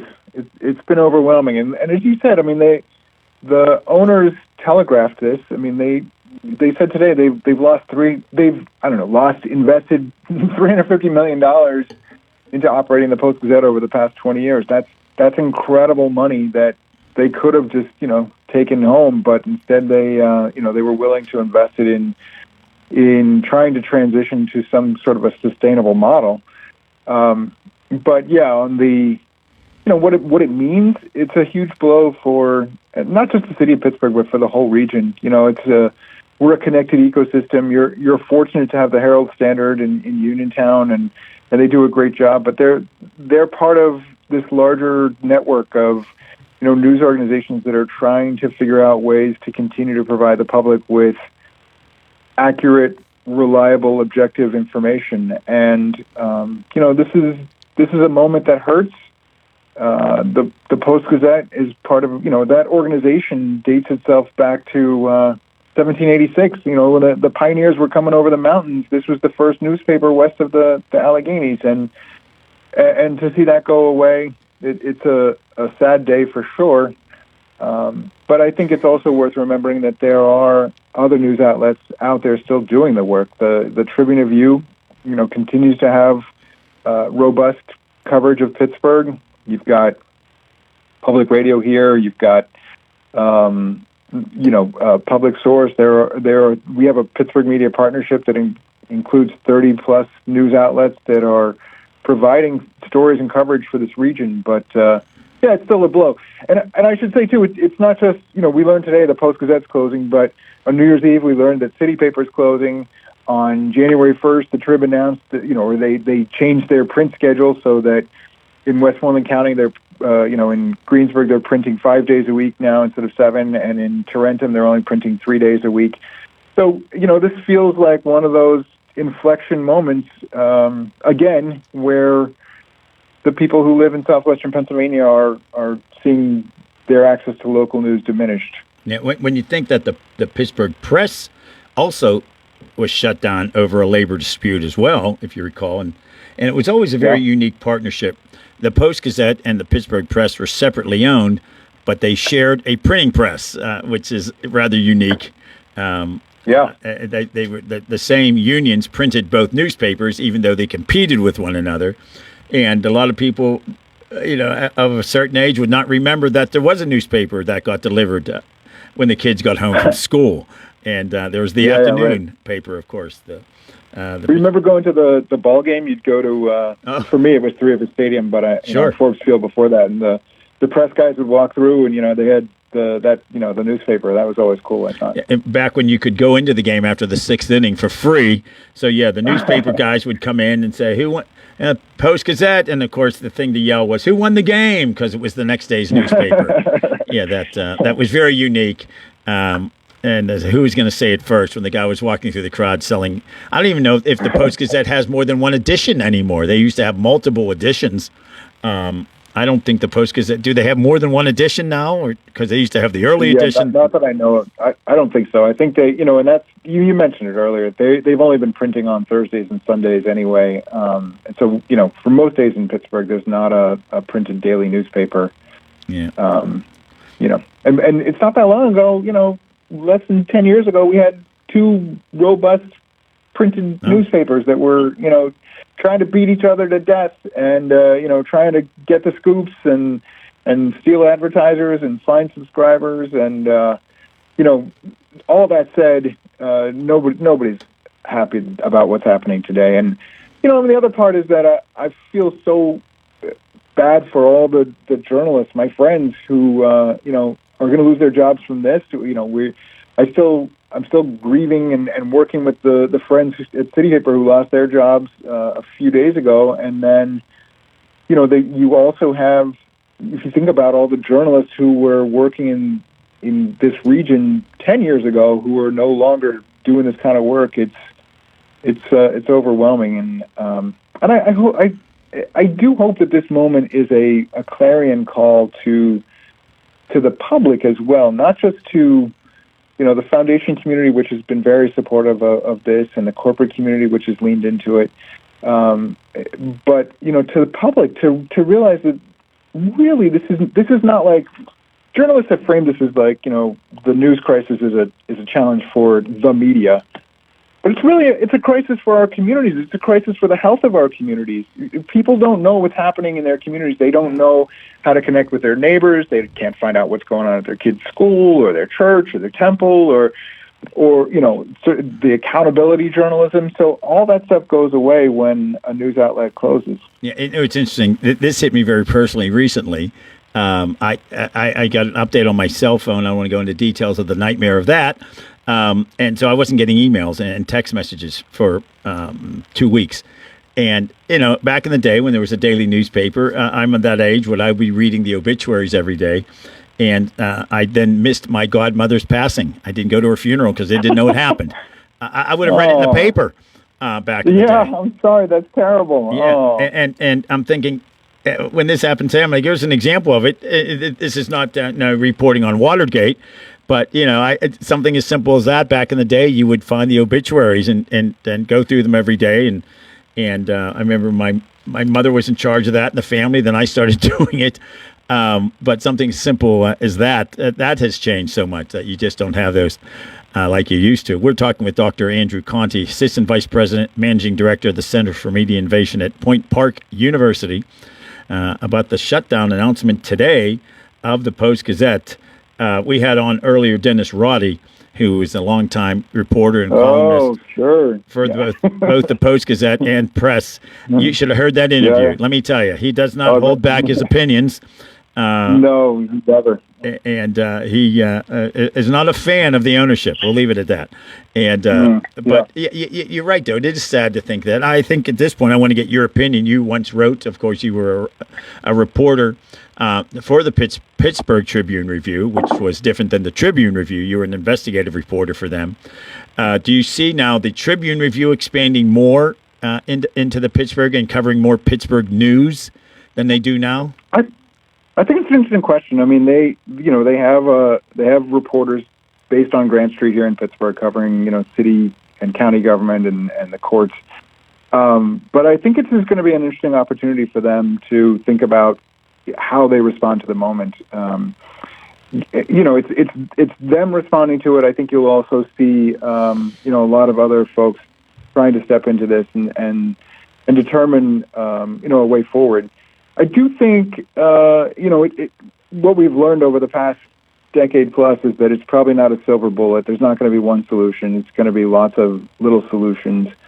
And I think it's also going to involve the public. I mean, that's the main thing with this is that, people have to realize that if they value, living in a healthy community, they need to have access to information. And if they do, they need to support the news outlets. They need to listen to your station. They need to subscribe if they can. And if they can't, they need to be responsible news, consumers where they share information responsibly. And a lot of these news outlets don't charge anything, right? They just want people to be present. They need an audience, and if they have a robust audience, then they can deliver, ad sales and pay for things in other ways. In the case of Pittsburgh City Paper, I mean, think about that. It's a free weekly newspaper. All they needed people to do was pick up the paper, look at it, and throw it in the garbage. Maybe walk into an advertiser and say, "Hey, thanks for putting an ad in City Paper." But they weren't asking people to do a lot. They just wanted people to be present. And I think that's the challenge for all of us now is, like, how can we be present to support the people who bring us local news? Yeah, to no surprise, we often talk about our operation here at WMBS, a small radio station in Fayette County, which has been family-owned now for, what are we up to, 89 years? Oh, yeah, we're getting close to our 90th anniversary. And it's turning a profit. We're able to keep this thing going. They don't pay us. That's how they. We get a stipend. A stipend, a meal coupon. Oh, there you go. Yeah, meals. But it's funny. So many of these stations now are going corporate, and Odyssey has taken over so many stations. Who would think that a company could not make WCBS a going effort in New York City? WCBS does not exist anymore. They run out their signal to ESPN. That's one of the paradoxical things. It's communities like Uniontown where there are only a few news outlets that can really tell people what's really happening in their community that are, still making a go of it. It's places like Pittsburgh and New York and, those kind of larger cities where people feel like they have so many different kinds of sources, and advertisers feel like they can just do direct mail or something, that's where the news outlets are struggling. Talking about, of course, your role with the Center for Media Innovation. Tell us what that is. We ask you to do that every time we're with you, so people understand what the center is at Point Park University. What is this? We're based at the university, and so we work with a lot of young people. So obviously college students, and not just our college students, but we've been working with students at Duquesne, Pitt, Chatham, other universities across the region. And we work with high school students because there are a lot of young people who want to get involved in local media, but they don't know how. And then we work with professional news outlets. So we have something called the Pittsburgh Media Partnership, which brings together 35 news outlets across the region. And, and we're going to be reaching out to your owners in the spring here because we'd love to have you guys involved in that. And, in fact, the Herald Standard, too, printed one of my student stories this winter, and I'm hoping that they also lean into this opportunity to be involved and be part of it. And the overall focus of what we're trying to do is to ensure that local news has a present, of course, but also a future, that people still have access to the kind of information they need to make decisions in their daily lives. And, we think about what that means. Of course, some of it is accountability, reporting, asking public officials about what they're doing, and, looking into documentation, lifting up voices of people in the community. But it's also the little things, like you said, it's the obituaries, it's the classifieds, it's the stories about what's going on in your kid's school and at your church and your temple. It's all the things that go into making communities places where we want to live. And newspapers contribute to what we call social capital. Those are those connections. And when they go away, that social capital diminishes as well. Yeah. Dr. Andrew Conti joining us here on the Afternoon Drive Show. I remember several years ago, I lectured at Point Park University. I forget even what it was. It was a panel discussion on politics and the media, or politics and, I guess I should remember what I was. Hopefully, I knew what I was talking about that day. But Point Park University has certainly expanded here in a time when colleges are really struggling. I was out at St. Vincent's College, and the president of the university of St. Vincent College said, in 2025, one college per week had closed across America, which is unbelievable when you think about something like that. Yeah. But Point Park is thriving and expanding, and I guess it's through innovative programs like this and adjusting to the times that keeps the college going. It's not a simple process these days with colleges. Penn State shutting down campuses. Sadly, Penn State Fayette, not far from our station, is going to be closing down in a couple of years. It's just a different world out there for colleges and universities, isn't it?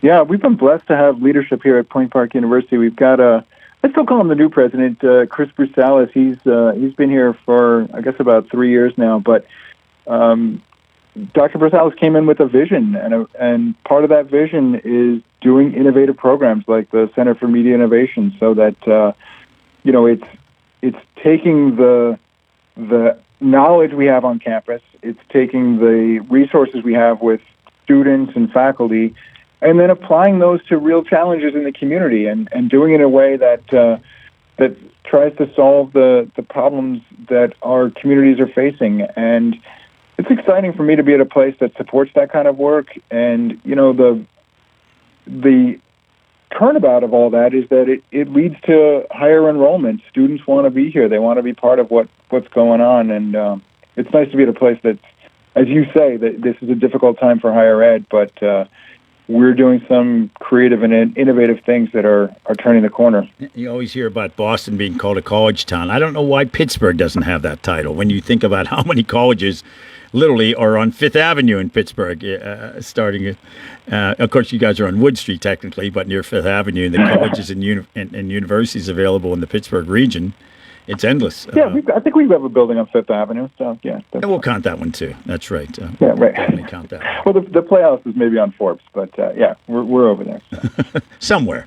That's right, in downtown Yeah, Pittsburgh. somewhere, yeah. Point Park University, yeah. Hey, Andrew, thanks so much. We appreciate your taking time to join us today to talk about this not completely shocking news, but still, when you lose a newspaper, I mean, certainly the ownership was telegraphing it, that this was a possibility based on the court rulings and that sort of thing.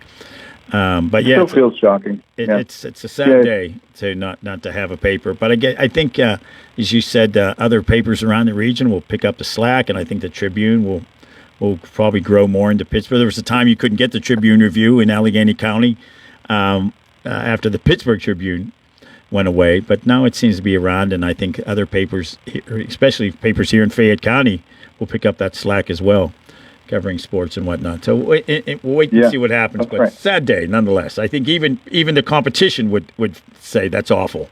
They lose a newspaper. Yeah, they would. Yeah, absolutely. They have. I've been talking with lots of people today, and everyone's upset about it. And I know you guys don't, not to blow smoke at you, but the work that you do, on local radio, and like you said, family-owned local radio, it has a huge impact. It makes a difference. It's important, and I really value the fact that you're out there contributing to this conversation in a meaningful and positive way. So thanks for what you guys do. Oh, I appreciate that. That's nice of you to say. Nick, did you hear that? We got a compliment. I've only been doing this for 11 years. I'm overwhelmed. Sooner or later, we'd get a compliment. There's a first for everything. That's right. And he read it exactly as I texted it to him That's earlier. right. The check's in the mail. Thanks, Andrew. Thank you very much. Yeah, well, you won't be able to feed your kids on compliments, but That's true. Well, Doug has 4 of them. Yeah, that's right. So. All right. Well, that's Doug. Thanks so much. Yeah. We Thank appreciate you. it. Appreciate All right, it. talk to you guys. Bye-bye. Wow, look at that. We got a compliment from a doctor. That's right. Dr. Andrew Conti from Point Park University talking Wow. about the news of the day. We've been talking to Dr. Audrey Gusky several times lately. Usually we talk to her quarterly. But Well, another doctor. Yeah, she's with Duquesne University. We're going to talk to her about consumer trends in 2026. That'll be coming up next. But first, this is the Afternoon Drive Show in your local station, WMBS Uniontown, coming up on 6:35. CareerLink is your one-stop resource for employment and training-related services. Visit CareerLink and you'll have access to many programs and agencies for assistance with economic, educational, and job-related needs. For more information on all the programs available to you, contact CareerLink at 724-434-JOBS. That's 724-434-JOBS. Thursday is another CR Product Group High School Sports Night here on WMBS. Join us for WPIL High School Girls Basketball action as the Geibel Gators will host the Monessen Greyhounds. Hi, Brian Morozak. Shay Fleener will join me to bring you all the exciting play-by-play action. Our Sprouse Insurance Group pregame show starts at 6:15 with the opening tip-off between the Gators and the Greyhounds set for 7 o'clock, and you can watch the game on the WMBS YouTube page. That's WPIL High School Girls Basketball action, Monessen at Geibel, Thursday at 7 here on WMBS. Tune in to WMBS Saturday mornings at 8:20 for Your Financial Future with Gary Boatman, certified financial planner, investment advisory representative, syndicated columnist, and author, as he addresses such income issues as planning for retirement, future health care expenses, avoiding financial pitfalls, and much more. That's Your Financial Future with Gary Boatman, Saturday mornings at 8:20 right here on WMBS, or Gary Boatman welcomes your calls at 724-243-3075. That's 724-243-3075. Black and gold up on their feet, terrible towel swirling. When you listen here, you get all the excitement of Steelers football. Touchdown, Pittsburgh Steelers. Rob King brings you the play-by-play along with Max Starks and Missy Matthews. Where would you rather be? The only place to be on game day is the Pittsburgh Steelers Audio Network. The AFC North champion Steelers are home for a wild card playoff game against the Houston Texans. Monday night kickoff at 8:15 on your Steelers station, WMBS.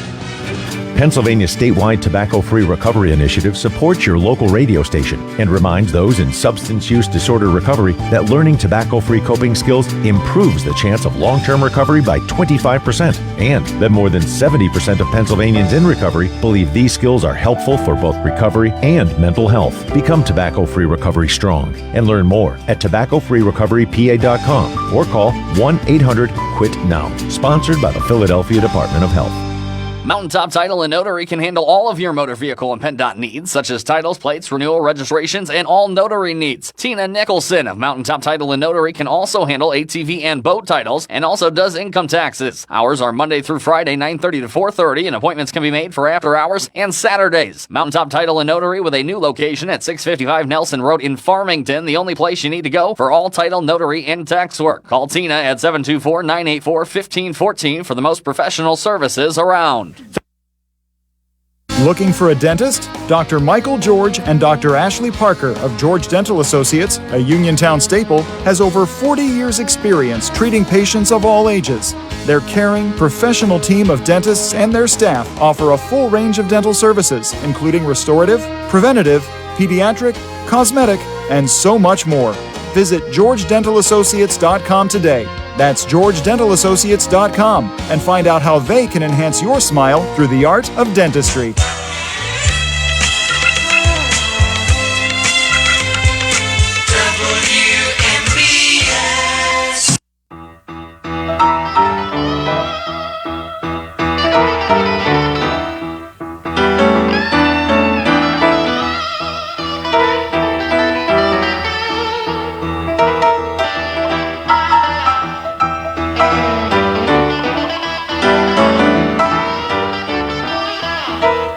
That is Jethro Tull. That's another one of those bands where they get the name.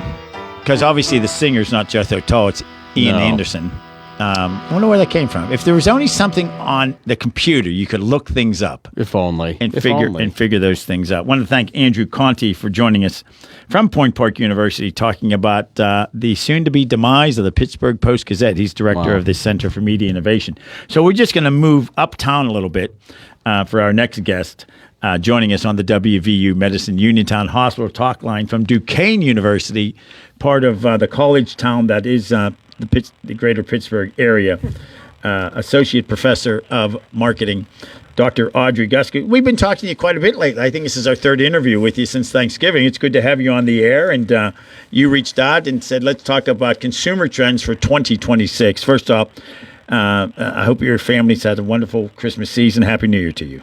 Thank you, Doug. Same to you. Yes, it's a very blessed, wonderful holiday, a wonderful Christmas. And let me just say, as we get started with this interview, I respect and appreciate all that you guys do at WMBS. That's your second compliment. Wow. From two doctors.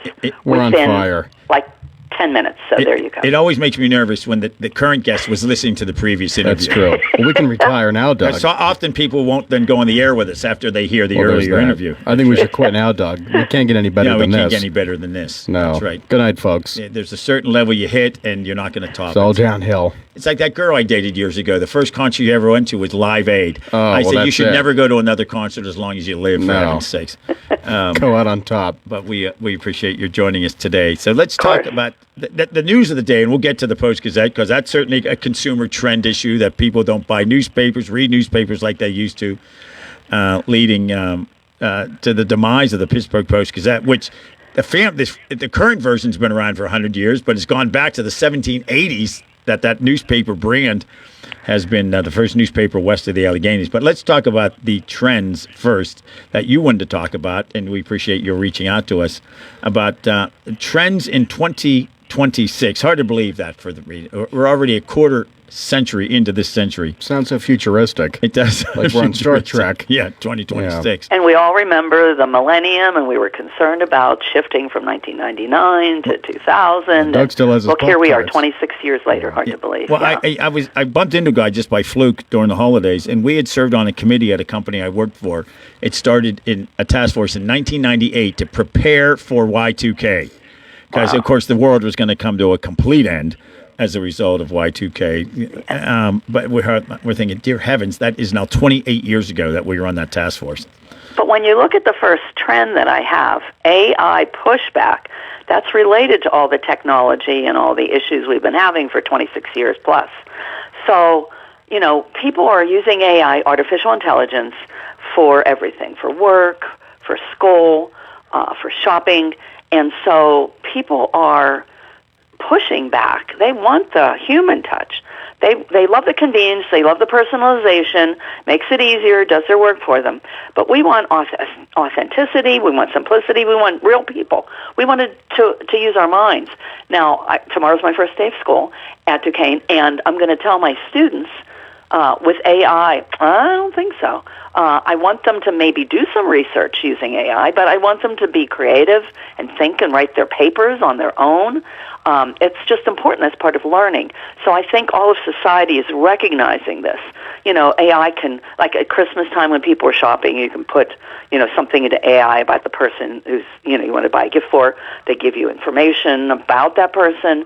They give you product information, make recommendations for you, and even purchase the product so you have nothing to do. And so it's creeping heavily into consumer behavior.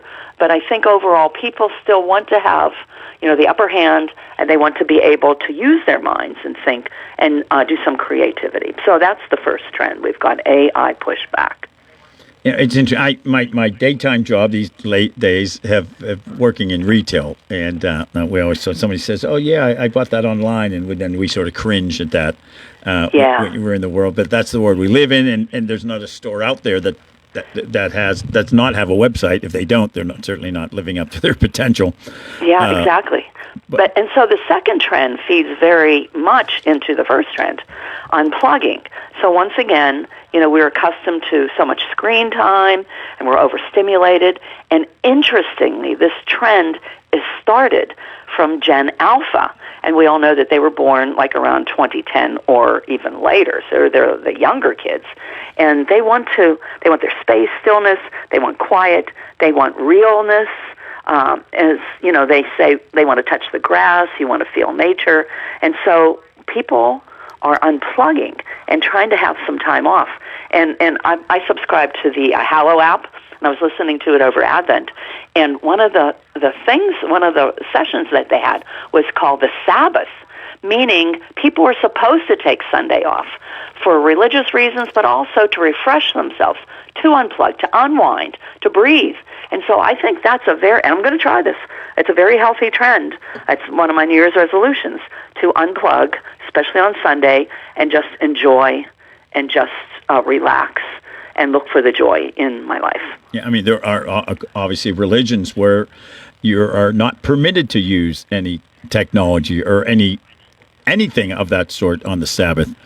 And you'll hear somebody say, "I violated my Sabbath," to call 911. That sort of thing. Well, that might be kind of important. Exactly. But yeah, overall, I think as a society we need to rethink where are we going and what's the direction, and is technology taking over our lives, or are we still using it to improve our lives? So I think that's where we need to be. And the third trend, I have to say this because I'm a baby boomer, aging well. Now, for years, decades, baby boomers especially, and even Gen X now, have been using anti-aging products for the skin, exercising, do everything they can to avoid the inevitable getting older. But baby boomers have almost accepted it. They're leading the way on this trend, and it's now more slow aging, longevity, health-related things. So that's kind of cool. So it's not a numbers game per se. It's like, what is your lifestyle, and what are you looking for in your life, and what's important to you. So it's not necessarily age per se. It's just looking at what's going to help you have an improved life overall. Yeah, I've said this so many times on the air, and I've talked to my daughters about it. And when they were young, especially when you would see pictures of models who were 5'10", size 2, and 103 pounds, said this is not what you should aim to look like. This is not normal. And it's a shame that everybody in Hollywood, not everybody, but my gosh, most of them feel this need to constantly be stretched. And maybe you could have somebody who might have a wrinkle or two or crow's feet. And it's a shame that this is what is expected of women these days, is that you can't possibly have wrinkles on your face. And that's very sad. And that's the sad thing, even with young people when they're online and they're looking at all these people that are beautiful. It looks like their lives are perfect. Their kids are sweet and cute, and they're competing with one another. And like you said, Doug, in reality, you got to be yourself, You got to accept what your role is in life, your age, and just go with it and accept it, which makes your life a lot less stress related. And do good things to be healthy. And nobody's better at that right now than our producer Nick Barczyk.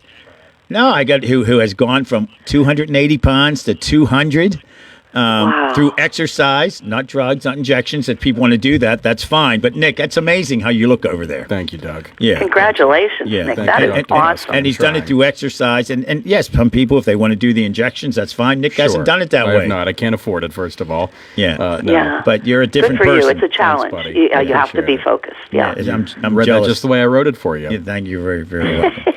You know what? I think that's the third compliment you've had today. I'm overwhelmed. Yeah. This is I 3 in think one day we after all not have getting to any start, my whole life. His body's thin, but his head's getting swelled over there. Yeah. A lot of hot air in the studio, yeah. Okay. We don't want to run out of time here, so let's get up to number 4. Let's move on to the fourth Number trend. 4. The fourth trend is, this is a cool one, the feel appeal. Now, when consumers are looking for products, they are looking for joy. They're looking for joy in life. Once again, a lot of these trends are very much related, but they're looking for more rest, more pleasure, more personal care for themselves. So, I don't know about you guys, but every year I pick a word of the year, for me to be focused on and concentrate on it and try to guide me. This year's word is joy. It's a simple one. And joy is so powerful because I'm looking at enjoyment. I'm looking at being joyful, joy-filled. So there's a lot of spirituality and religion based on it. But just my life is, I'm trying to relax and breathe and just enjoy every moment. And so that's sort of what this trend is, the feel appeal, looking for products and activities and just pleasures in life that will give you joy. Number 5. Number 5, spirituality is being resurrected. And this is beautiful, with young men especially. Young people, college age, high school, 20s, are looking for their meaning in life. What's their purpose? Why are they here? And a lot of young people are turning to religion. The more people attending Mass, and other church services has increased significantly among these demographics. And so they're trying to seek that, and I think it's a good thing. It includes the community. It includes collaboration, playfulness, being with other people. But it's returning to more higher values. So they're focusing their life not just on me, or materialism, but how it's going to help other people and how it's going to help them literally, get into heaven. And then the final one, this is a fun one, the resale fever. Some of us have been shopping consignment stores for decades, but it is back in vogue. So 1/3 of purchases, I was shocked by the statistic, are purchased secondhand, whether it's a Goodwill or a consignment store, an upscale consignment store somewhere. And so it's a cool trend because it's in a sense recycling, reusing products that maybe someone else didn't want. You can buy cool things, really interesting, unique things in a lot of these resale stores that you couldn't get anywhere else. And sometimes it's more long-term asset because these, whether it's clothing or furniture or whatever, is better quality and constructed better than the things that are manufactured now. Yeah. So that's the 6 lists for the consumer trends. And people may be wondering, how did I get those? I do a lot of research. My students are helping me do some research before Christmas. And so these were the 6 trends that we came up with. AI pushback, unplugging, aging well, the feel appeal, spirituality resurrected, and resale fever. That last one catches, and people who listen to the show know I love to go to thrift shops, and it's become a hobby of mine. And it's sort of fascinating, like, oh my gosh, what did you find today? Then when I first told my daughters I was doing this, they said, oh, Dad, you're buying someone else's clothes. I'm like, well, I wash them before I put them on, for instance, and I wouldn't worry about that. So I decided at one point I gave them each a $50 gift card. And I like the nonprofit ones, the Goodwills and Salvation Army around here. We also have Washington City Mission has a store. Yeah. And so they go with a $50 gift card, and I think they left with 10 different outfits. And suddenly they turned it into a verb. Let's go thrifting. the suit I wore for my daughter's wedding was from a thrift shop, and people laugh about that. But it was a Joseph A. Banks suit, which I bought for, I think, less than $20. And it's good when you find things. Like the other day I was at a store, and there had to be 7 pairs of size 13 shoes. And I'm thinking, okay, well, either someone's feet have changed or somebody has passed away and they donated their shoes, because for that many shoes to show up the same size at once would be a little unusual. Is that your size? No, it's not my size. I wish it had been. Yeah. Yeah. The trouble. In fact, I was at a place once. It's a goofy story. There were a size 11 and a size 13, and I bought the wrong ones. And so I gave my friend JB, who has size 13 shoes. I said, I bought the wrong ones. You can't return something in a thrift shop. But that is something that instead of it going into a landfill, and people are rebuying it. And most thrift shops are very good at selling quality stuff. They're not going to send you stained or dirty or clothes full of holes unless they're jeans, I guess, which is now the trendy thing. And I need to make an announcement. All right. You're going to hear it first on WMBS. I will be launching a new website in the next couple of days. I've been working on it for the past couple of months. It's draudreygusky.com. We'll be posting a lot more. It's more up-to-date. It's more navigatable. And I'm working on a book. And the reason I need to update the website is I'm looking for publishers, agents to get that book out there. The book is called Itching for Better Service, Help Yourself. It's how consumers can get better service. And one of these days, Doug, you have to have me on when the book is launched. Oh, absolutely. And we can talk about that, too. And if you can get me an advance copy, and if I approve of it, which I think I will, then I'll give you one of those classic quotes on the back of the book. A blurb. Oh, a blurb. That would be great. Absolutely. That would be great. One of those blurbs. I'll hold you you got to to give it to him because he's not going to buy it on Amazon. So.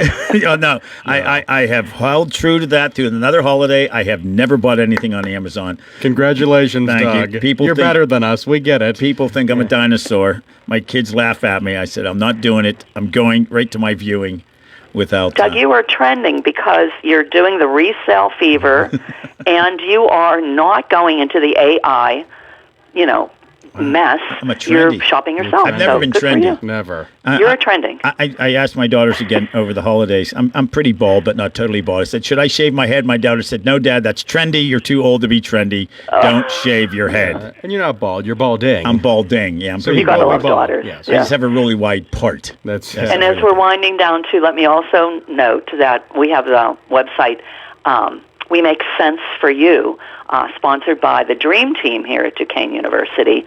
And we call ourselves Consumer Sense, a lot of social media platforms. We've got a website, we've got Facebook, we've got Instagram, we've got TikTok. So, if our listeners want to tune into that. The students have been on a hiatus. We're going back tomorrow. And we'll start pumping out a lot of good information and consumer trends as far as what's trending, how people save time and money in the marketplace. Lots of good stuff there. And the university has a new president coming up this year. We've had him on the air as well. So congrats. He's a wonderful man. Duquesne University went to high school where my daughters went to high school. I just learned the other day. I think Thomas Jefferson and I had High his School. son in class, too. Brilliant. So, it's a wonderful family. Very blessed.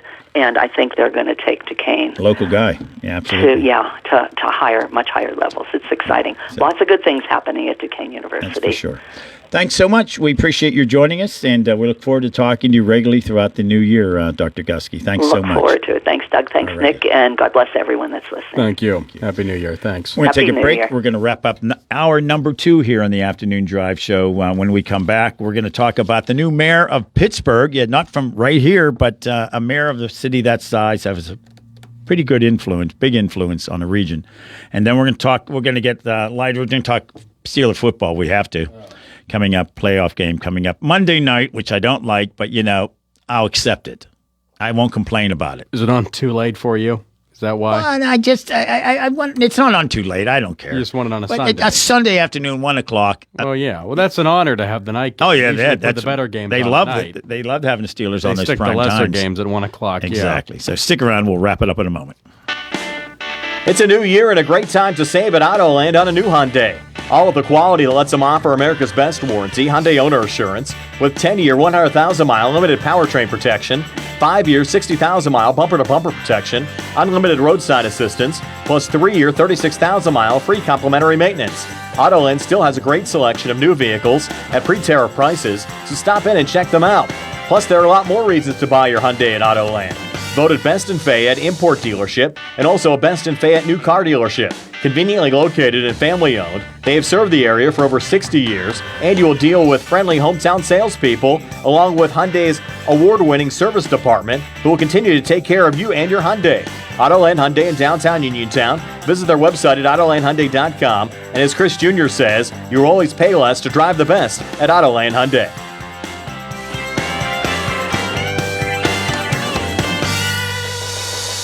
439-2323. For 24-hour emergency service, call us when you need. We're Fayette's Heating and Air Conditioning, your service company. Be prepared for bone-chilling winter weather. Have Fayette Heating and Air Conditioning install a Bryant high-efficiency furnace in your home to replace that old worn-out system you now have. Choose Bryant's Plus 90 gas furnace or other quality heating system to keep yourself and your family warm and toasty this winter. Fayette Heating and Air Conditioning will also keep your present furnace running at peak efficiency with their 15-point safety check and cleaning. Call Fayette Heating and Air Conditioning today for your appointment. 724-439-2323. That's Fayette Heating and Air Conditioning, your Bryant dealer, Route 119 north of Uniontown, located near Laurel Mall. Call Fayette Heating and Air Conditioning, 439-2323, 439-2323, 439-2323, 439-2323. Career Link is your one-stop resource for employment and training-related services. Visit Career Link and you'll have access to many programs and agencies for assistance with economic, educational, and job-related needs. For more information on all the programs available to you, contact CareerLink at 724-434-JOBS. That's 724-434-JOBS.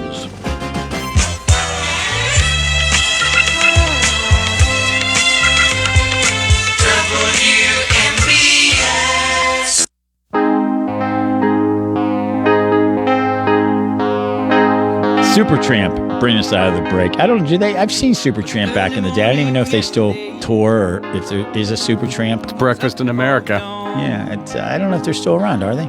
I'm not sure, Doug. We'll have to get on that. Get on the Google, the inner tubes, and see get on what the inner exactly tubes. I happened. think they're playing at the Palace this weekend. As I mentioned, Keith Schmidt's going to join us after the 7 o'clock national news. We're going to talk to him about the new mayor of Pittsburgh, whom he is friends with. He attended the swearing in the other day. Then Bill Hughes is going to join us.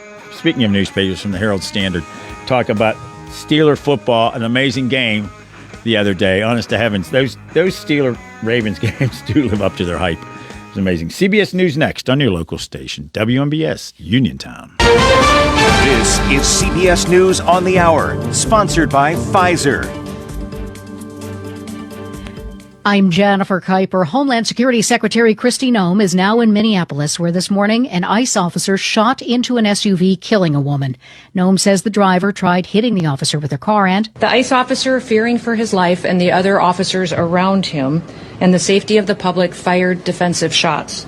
He used his training to save his own life and that of his colleagues. Minneapolis's Democratic Mayor Jacob Frey calls that a garbage narrative. CBS's Katrina Kaufman says of the woman who was shot, we've learned her name, that she's a U.S. citizen. The Minnesota Star Tribune had the opportunity to speak with her mother, who said that she lived in the Twin Cities with her partner. Another relative said she has a 4 or 5-year-old child. But something that her mother said is that she would not have been part of challenging the ICE presence in Minneapolis. CBS's Anna Schechter points out, these were ICE agents. They are not required to wear body cam video.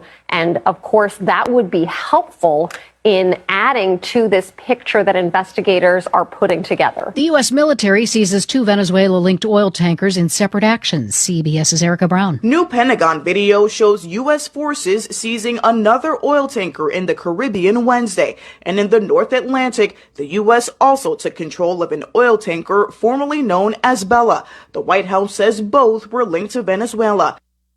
It comes on the same day Trump administration officials brief lawmakers on the capture of Venezuelan leader Nicolas Maduro, and President Trump has just spoken to Colombia's president amid political tensions. A judge in Texas denies a mistrial to a former Uvalde School District police officer charged with criminal neglect for his delayed response to the mass shooting at Robb Elementary School. Reporter Chris Fox. Lawyers representing former Uvalde officer Adrian Gonzalez argued that the prosecution withheld evidence that the jury heard on Tuesday. A former Robb Elementary school teacher said she saw the gunman at the southwest corner of the school, conflicting with what she told police just days after the 2022 shooting. There are concerns by some food experts over the new dietary guidelines released by the Health and Agriculture Departments today.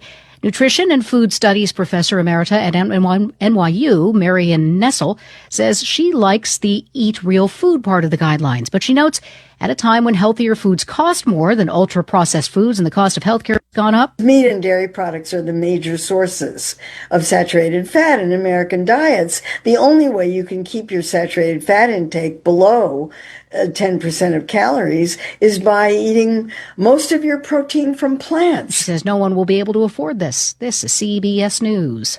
You still got it, but your immune system weakens as you age, making it harder to fight flu, pneumococcal pneumonia, RSV, and COVID-19. Ask your doctor or pharmacist which vaccines you need. Sponsored by Pfizer. Wesley Financial Group is not a law firm. Ask yourself this question. Is it really worth holding on to that timeshare that you know you need to get rid of? Here's the truth. The average maintenance fee just went up over 17%. That could have been 117%, and there's nothing you can do about it. When you buy a timeshare, you give them a blank check for annual maintenance and assessment fees. I'm Chuck McDowell, founder of Wesley Financial Group. For 15 years, I've helped over 50,000 families cancel their timeshare. Not sell it, not transfer it, cancel it. Did you buy a timeshare because they told you it was a great investment and your maintenance fees would never go up? That's a lie. Are you ready to get rid of your timeshare once and for all? Simply call us and I'll send you our timeshare exit kit that explains all your options for cancellation. Call Wesley now for your timeshare exit kit. 800-932-5858. That's 800-932-5858. 800-932-5858. A Los Angeles folk rock band hosts an all-star benefit concert tonight for victims of last year's deadly wildfires. The two brothers who've led Dawes for more than 15 years were both affected by the wildfires. Griffin Goldsmith's home in Altadena was destroyed. Taylor Goldsmith's recording studio burned down, and their parents' house is also gone. They're hoping to raise at least $500,000 at the Pasadena Civic Auditorium with help from Stephen Stills, Rufus Wainwright, Brad Paisley, John Legend, and a host of other musicians. John C. Riley will host. Proceeds will go to the Altadena Builds Back Foundation. Deborah Rodriguez, CBS News. When it comes to building back, a year after the Los Angeles area fires, fewer than a dozen homes have been rebuilt.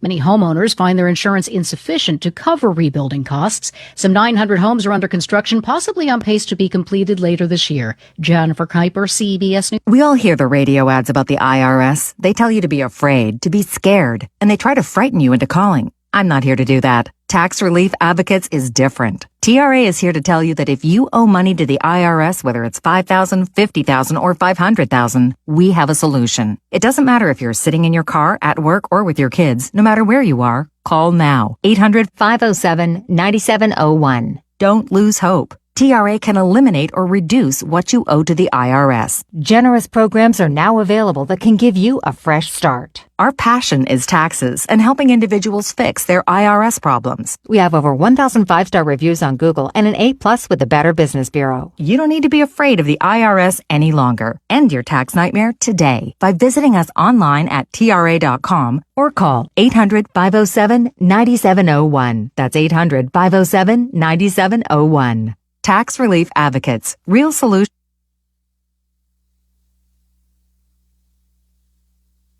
Take the fact book. Caring for an aging parent or a loved one with medical needs? FACT, Fayette Area Coordinated Transportation, can help. Seniors 65 and older ride free on our fixed routes. People with disabilities get discounted shared rides. And if your loved one has medical assistance, their trips to doctors or treatment are covered under the shared ride program. Give them safe, reliable independence and yourself peace of mind. Call 724-628-RIDE or visit factbus.com. FACT, Your community, your connection. Looking for a dentist? Dr. Michael George and Dr. Ashley Parker of George Dental Associates, a Uniontown staple, has over 40 years' experience treating patients of all ages. Their caring, professional team of dentists and their staff offer a full range of dental services, including restorative, preventative, pediatric, cosmetic, and so much more. Visit georgedentalassociates.com today. That's georgedentalassociates.com and find out how they can enhance your smile through the art of dentistry. Thursday is another CR Product Group High School Sports Night here on WMBS. Join us for WPIL High School Girls Basketball action as the Geibel Gators will host the Monessen Greyhounds. Hi, Brian Morozak, Shay Fleener will join me to bring you all the exciting play-by-play action. Our Sprouse Insurance Group pregame show starts at 6:15 with the opening tip-off between the Gators and the Greyhounds set for 7 o'clock, and you can watch the game on the WMBS YouTube page. That's WPIL High School Girls Basketball action, Monessen and Geibel, Thursday at 7 here on WMBS. Another chance to win big with WMBS and the PA Lottery starts Thursday. Just be the 6th caller to 724-438-4593 when you hear and win $31 $500 a week for life PA Lottery scratch-off tickets. With the Pennsylvania Lottery's new $500 a week for life scratch-off, the $500 doesn't just happen this week. It happens week after week after week. Benefits older Pennsylvanians, must be 18 years or older. Please play responsibly. Zen's Antiques and Home Decor, part of the Cinder Shack family of vendors, where you can find both antique and new furniture, collectibles, housewares, gift items, including jewelry and candles, and so much more. Follow Zen's Antiques and Home Decor on Facebook for new items and information on upcoming events. Zen's Antiques and Home Decor in Building 2 at 3391 National Pike in Farmington. Zen's Antiques and Home Decor. We have your gifts to celebrate love, a birthday, special day, anniversary, or all the above.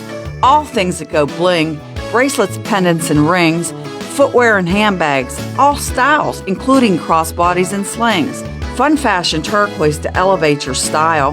Silpata silver jewelry, crystals, and more fill our aisles. Leathers and fabrics, we have them all.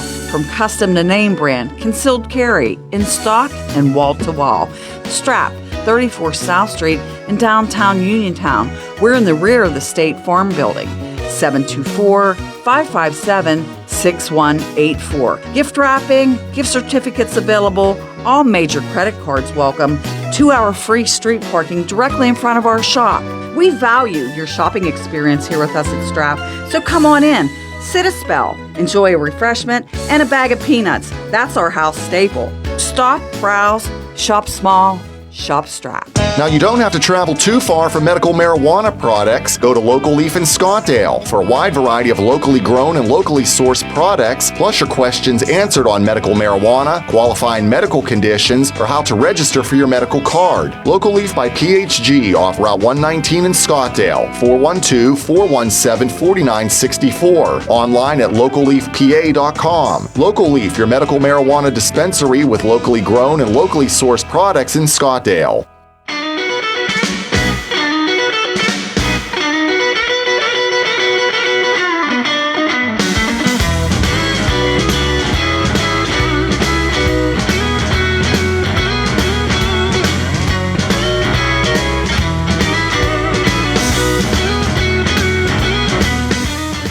Welcome back to the third hour of the Afternoon Drive Show on your local station, WMBS Radio. I want to thank Nick Barczyk for running the controls over there and coughing once we go back on the air. You're welcome. My mic was off. I don't think anyone heard that cough, but thanks for talking about it. No, that's okay. Not a big deal. What do I care about perfection? So what? Or professionalism. Coming up on 11 years, by the way, hosting this show. 11 years. 11 to life. Yeah. Was that what it is? Yeah. Here on Seems like a life sentence. Aren't too many radio hosts that hit 11 years, except here at WMBS. I'm like the rookie to this day. Oh, exactly. 11 years is nothing. Jim Morgan's been around forever. The woman who actually runs the entire station, of course, Doreen, has been here. I won't mention how many years because that can give away a woman's age, and you don't ever do that. That's right. The late Tim Schweer was here for over 30 years. Like Brian's 80. been around. Brian's been here about 50 years. Brian's been around here longer than he's been alive. It's amazing. I don't know how that works out. I don't know how that works. He's been the general manager 40 years, but is only 39, I think. And Sandy Tracy, who has been around here a long time. We're not going to mention how many years she's been around. That's right. Yeah, 11 years at a radio station usually means you're here 3 times longer than anybody else. Yeah, but we stick around here. I'm still the rookie, and you've been here longer than me. 15 years. 15 years. Nick. Amazing. That's right. You had your 30th birthday recently, and you're 15 years on the air. Yeah. You're I mean, set it's for amazing. life. Set for life. I'm getting my gold watch very That's soon. right. Sooner or later, I'd love to come on full time here. We'd love to have you. I think people think I am. I would. I don't know about if management would, but Well, that's the issue. Yeah. that's the issue. You screwed up that one overnight weather forecast, and that's it. I couldn't get through a forecast because I was giggling, and it destroyed my career. Destroyed you. You had so many jobs lined up, and that was it. It dried up after that. Everything fell apart. Everything fell apart. But you still have this show, and you do a fine job. I love this show. I do it. People Yeah, think it's the afternoon drive show with Doug. It's your brand. Yeah, and even though it's now 7:12 at night, it's still the afternoon drive. That's right. It's afternoon somewhere. It's somewhere. It's happy hour somewhere. That's right. Hopefully. It's 5 o'clock somewhere. That's it. I've never drank at 5 o'clock because I've usually worked till 5 or 5:30. I guess You can drink and work. It's You think fine. you can drink You can and work? improve your performance. Yeah, I worked in a building. I felt like I was in a TV show at the when I worked for the Chamber of Commerce. There was a bar up on the top floor of this building in downtown Pittsburgh. The bar had 4 bar stools and 3 tables. It was this tiny little thing, Yeah. and the same people used to go there all the time. I said, I feel like I'm in a TV show here. Like Cheers, yeah, basically. The bartender always had stories to tell. Oh, I bet. Frequently about prostitutes he encountered. I don't think he ever actually solicited one, but No. for some reason, prostitutes were always coming up to him. You have a story about a lady of the evening. Yeah, I got solicited and in Brownsville. Oh, is that right? Brownsville. Yes. Good old Beeville. And thankfully, being naive as I am, I didn't know what she was talking about. Thankfully, I didn't accidentally agree to it, and she'd have been a cop or something. Yeah. That would have been not Finally, great. I realized, oh, wait. Try explaining that to your daughters. Yeah. Can you come bail Daddy out? Yeah. Daddy was solicited. I've only done that once. I had to bail out a buddy in college. Is that right? Yeah, I didn't know how to do it. I called this. Anybody know how to bail someone How else? do you couldn't Google it back then? Yeah, no. How do you bail somebody so I had out? to go to a bail bondsman. A bondsman? Yeah. Oh, that's And nice. I- Usually in a seedy neighborhood. Right, and I had no idea this guy could have got out of town. I'd have lost my money. That's right. Wow. But yeah, Stories. that was the first time I ever had College life, huh? I forget who I called. I'm like, does anybody know how to do this? I've never bailed anybody out.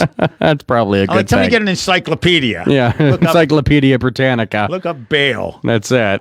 Because I did not. Wow. I did not know Stories. how to do that. Keith Schmidt's going to be joining us here in just a minute. So we're going to take a 1-minute break, and we come back. We're going to check in with Keith on the afternoon drive show. I'm Doug Saltzman. That's Nick. Stick around.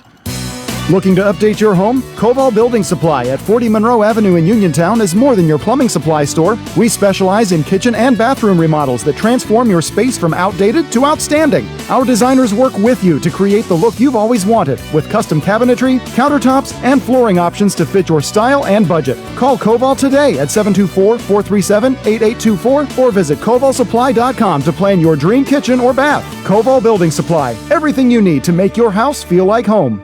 It's a new day at WVU Medicine Uniontown Hospital, and we're bringing a new level of quality healthcare to our community. From primary care to specialty services, our team has always put patients first. And now, thanks to our merger with WVU Medicine, our commitment to patient-centered care has grown even stronger. With new resources, a growing staff, and advanced technology, our team is here to provide you with top-quality care when it matters most.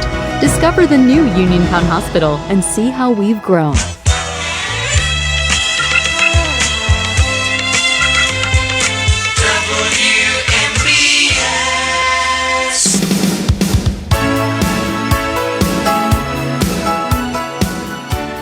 Welcome back to hour 3 of the afternoon drive show on your local station, WMBS Uniontown. Mild out there, 44 degrees, feels like 39. Yeah, not bad. We're way over the average for snow already this time of year, so the right? the ski slope operator should be very happy with the season, how it's Sure. going so getting far.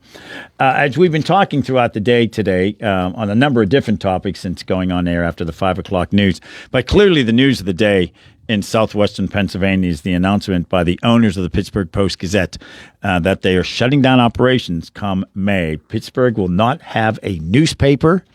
I have a feeling that the Trib is going to be moving more into Pittsburgh than it is right now, but it certainly is back. It was gone for a while after the Pittsburgh Tribune went away, but certainly the Tribune Review is back into the region, and I think no doubt will be more so.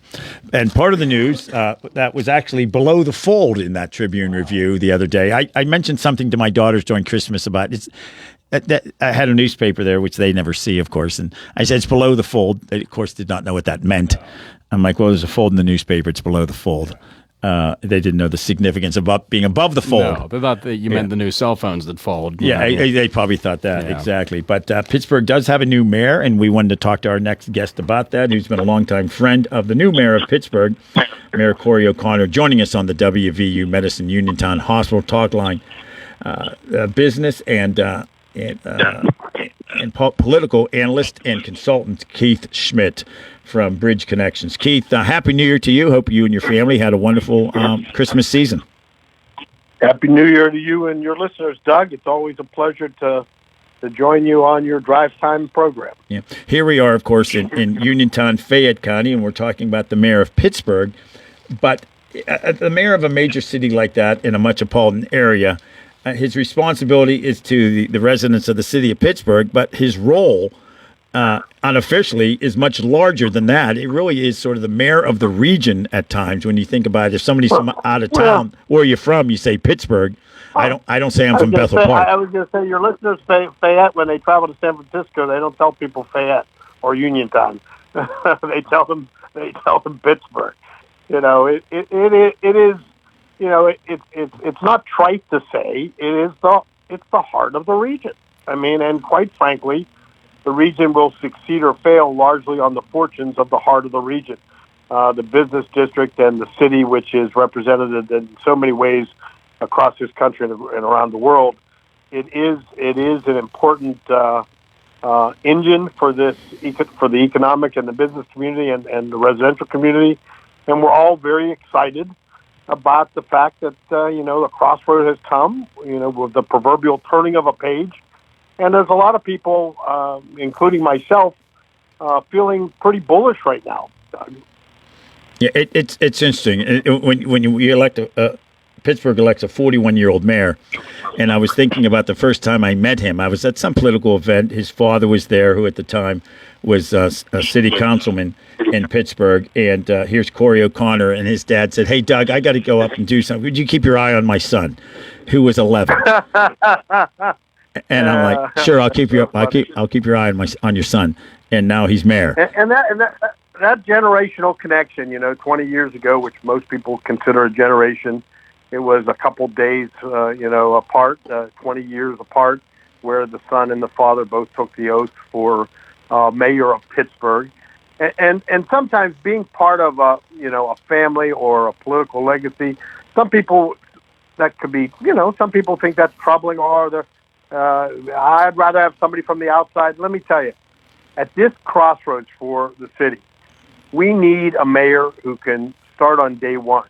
And the legacy that his father taught him and left him, in addition to the fact that he knows city government very well. He's been in public service for a large part of his young life, with a long stint on city council, our county controller.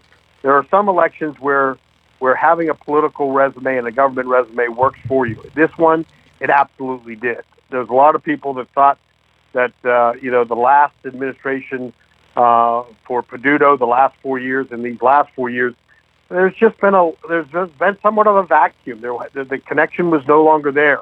Peduto was losing his connection after 4 years, and this mayor was never able to get over the hump, I guess. And we've had a vacuum in leadership for close to a decade. So we don't have time for someone to put training wheels on. We need somebody ready right now. He's not only ready right now, but for all intents and purposes, Doug, he's bringing the A-team, surrounding himself with the best and brightest around the country and around this region. And again, I'm feeling very good about our prospects, but I don't want to not say the reality of things also, Doug, which is the city's on hard times right now. I mean, he's inheriting a very difficult financial mess, and all eyes are upon him. And I've always encouraged them to set the baseline in the first 30 days you're there. Talk about where we stand. I said, because 6 months from now, it's yours. It's your problem. But so you have to show that you made progress from what you inherited. But I think the lid has been held a little tight on how bad things are.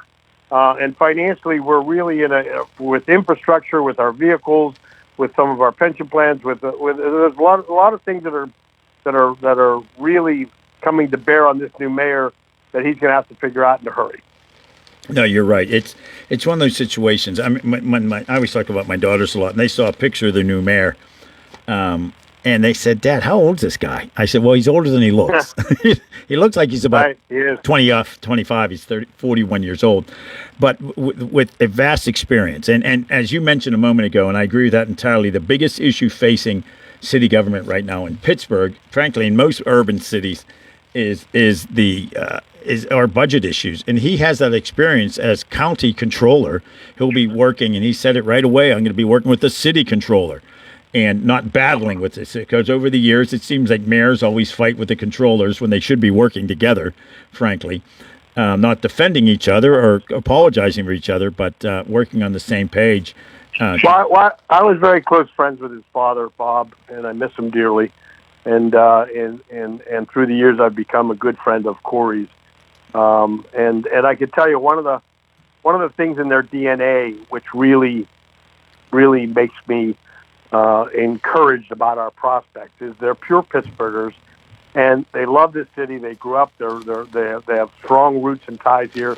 They understand the importance of the neighborhoods and bringing businesses and keeping families and bringing new families to Pittsburgh. But they really, and I don't want to go out of my lane here, but I think I'm pretty safe to say neither one of them had ambition beyond being a good mayor. So I don't think this young father of two young children and a beautiful wife and young family is looking to run for governor or looking to run for senate or some other office. Use this as a launching point. What I'd love to see is a mayor that lasts 3 or 4 terms, where you can really make a difference to a region, and then you get to the situation where that position, although the mayor of just the city of Pittsburgh, becomes a player absolutely throughout the state, and can rival, the gravitas of a sitting governor or the mayor of Philadelphia.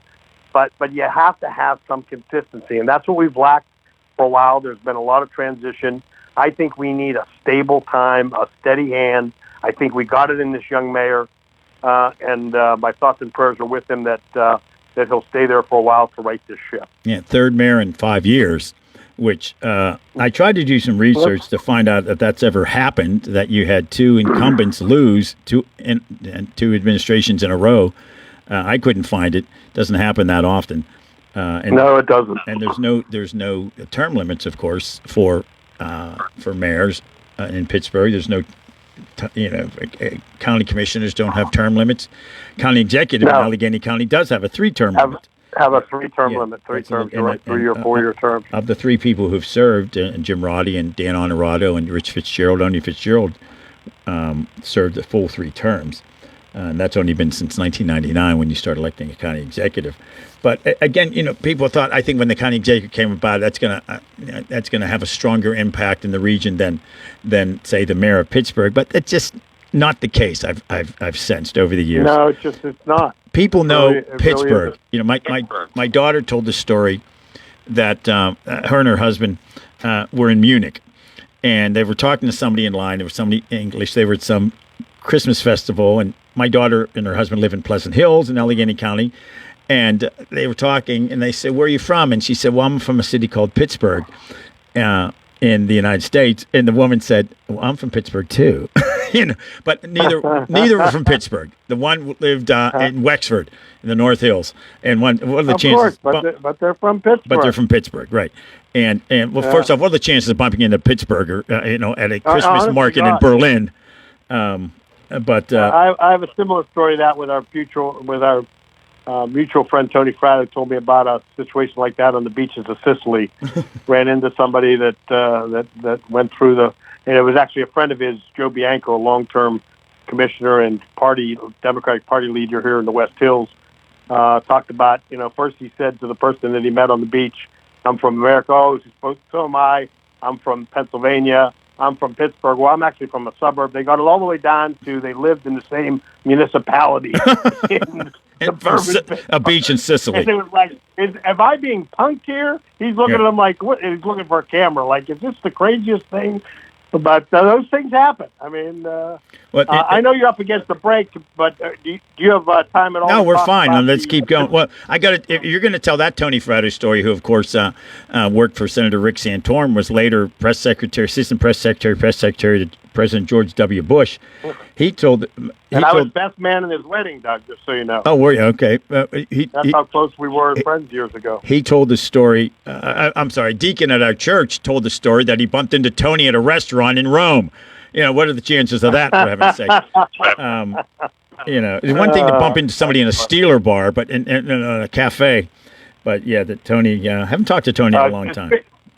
Speaking of the Steelers, come this Monday, we'll realize how big that Pittsburgh region is. Right. You know, Monday night is going to show what the Steeler Nation of Pittsburgh, how it is defined, and it's well beyond the 305,000 people that live in the city of Pittsburgh. It's well even beyond the 2.5 million that live in the metro area. I mean, you're going to have Western Ohio, Eastern Ohio, Western Pennsylvania, Northern West Virginia. There's going to be a hell of a crowd brewing and support for what was one of the craziest football games I think I've ever watched. Yeah, my nephew was at the game, and he said the upper deck was shaking so much. He was worried when he missed that field goal. The upper deck was shaking so much. He said it's the first time he ever felt what he thought felt like an earthquake. Because the stadium's built to shake like that, and it's designed to do that. But he said it was bizarre. I hate to admit it, but I although I had some family at the game, I was just the armchair guy watching it in my living room. And when he caught that miraculous pass at the 20, I turned the TV off and went to bed. Well, that's funny you say that. I had the remote in my hand at that point. I said, where's the remote? Because if they win this game, I'm going to shut it off the moment they win. I don't want to see the other team celebrating. So I'm sitting there with the remote in my hand for that to happen. So much to my surprise. I mean, and that I didn't get it in real time. That was a Lynn Swan catch or a John Stallworth catch. Yeah, honest to goodness. Yeah, that was amazing. Yeah, honest to goodness. This was his destiny. No problem getting off the topic because our next guest, we're going to talk Steelers football, so it's good. But again, back to this idea of... No, the topic I want you to talk about at some point, my good friend, is the Pittsburgh Post-Gazette. Yeah, that's coming up next. That a little bit. That's a real impact. The owners of the Post-Gazette said at one point, if the courts rule against us, there's a very good chance Pittsburgh's not going to have a newspaper. And so it was shocking, but they certainly telegraphed what they might be thinking about. And the idea, I remember being on this radio station, another radio station several years ago, the day after an election. And they said, the host said, Doug, what's the big story of this election day after? And I said, I think the bigger story than the results is the fact that Pittsburgh does not have a printed newspaper for the first time in 200 years after Election Day. And now it won't have a paper come May. Yeah, by coincidence, outside of Pittsburgh, I went to a coffee shop called Queen Bee's with a high school friend of mine yesterday, and we chatted about a lot of things. But I swear to God, one of our conversations was how we miss newspapers. And we had a separate conversation about what the nursepaper meant in our lives, and he's not generationally separated from me. We're both in our 60s. And I said, that was part of your day. I said, Mark, we're old enough to remember when we got a morning paper and then an evening paper. Yeah. I said, and that was part of your ritual. I said, the whole looking at whether it be the comics, the obituaries, the jumble, the crossword puzzle, the opinion page. You had your own system of going through it. Hell, you and I are old enough that we cut things out of the paper and mailed them to people. Yeah, exactly. We saw somebody in the paper, and we were laughing about that with my buddy yesterday. I said, I actually did that. I said, and let me tell you, for the generation I spent with Rick Santorum, for almost that entire generation, when I arrived at the office, my corner office at Station Square as state director, an intern had already flipped all the 6 newspapers, and they were sitting on a folder in my chair. So I went in, and for the first hour, having coffee, I read the clips. Okay? Yeah, that's and good. what I I was supposed to know, for the day. They were called clips because they had to be clipped out. Right. They had to be clipped. Yeah. They had to be clipped.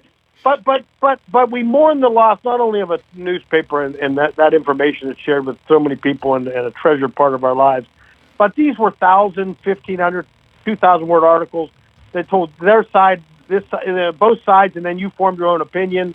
It wasn't 88 characters. I mean, we just felt a little bit more educated, I think, right, or a little bit more steeped in the conversation when we were able to read a newspaper and get a more intensive, reflection on an event or a happening or a tragedy or a success. Now everything's down to what you can fit on the screen of your phone. Okay.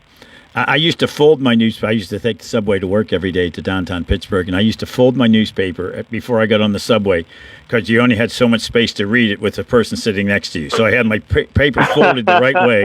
Of course. So I could read it. That's a talent. That's a talent. When you think, but it is a sad day. And the Post-Gazette, of course, is down to just 2 printed papers a day. Even here in Uniontown, we have a paper that prints 5 days a week, the Herald Standard. I mean, to a degree, you're right. The Post-Gazette went away some years ago.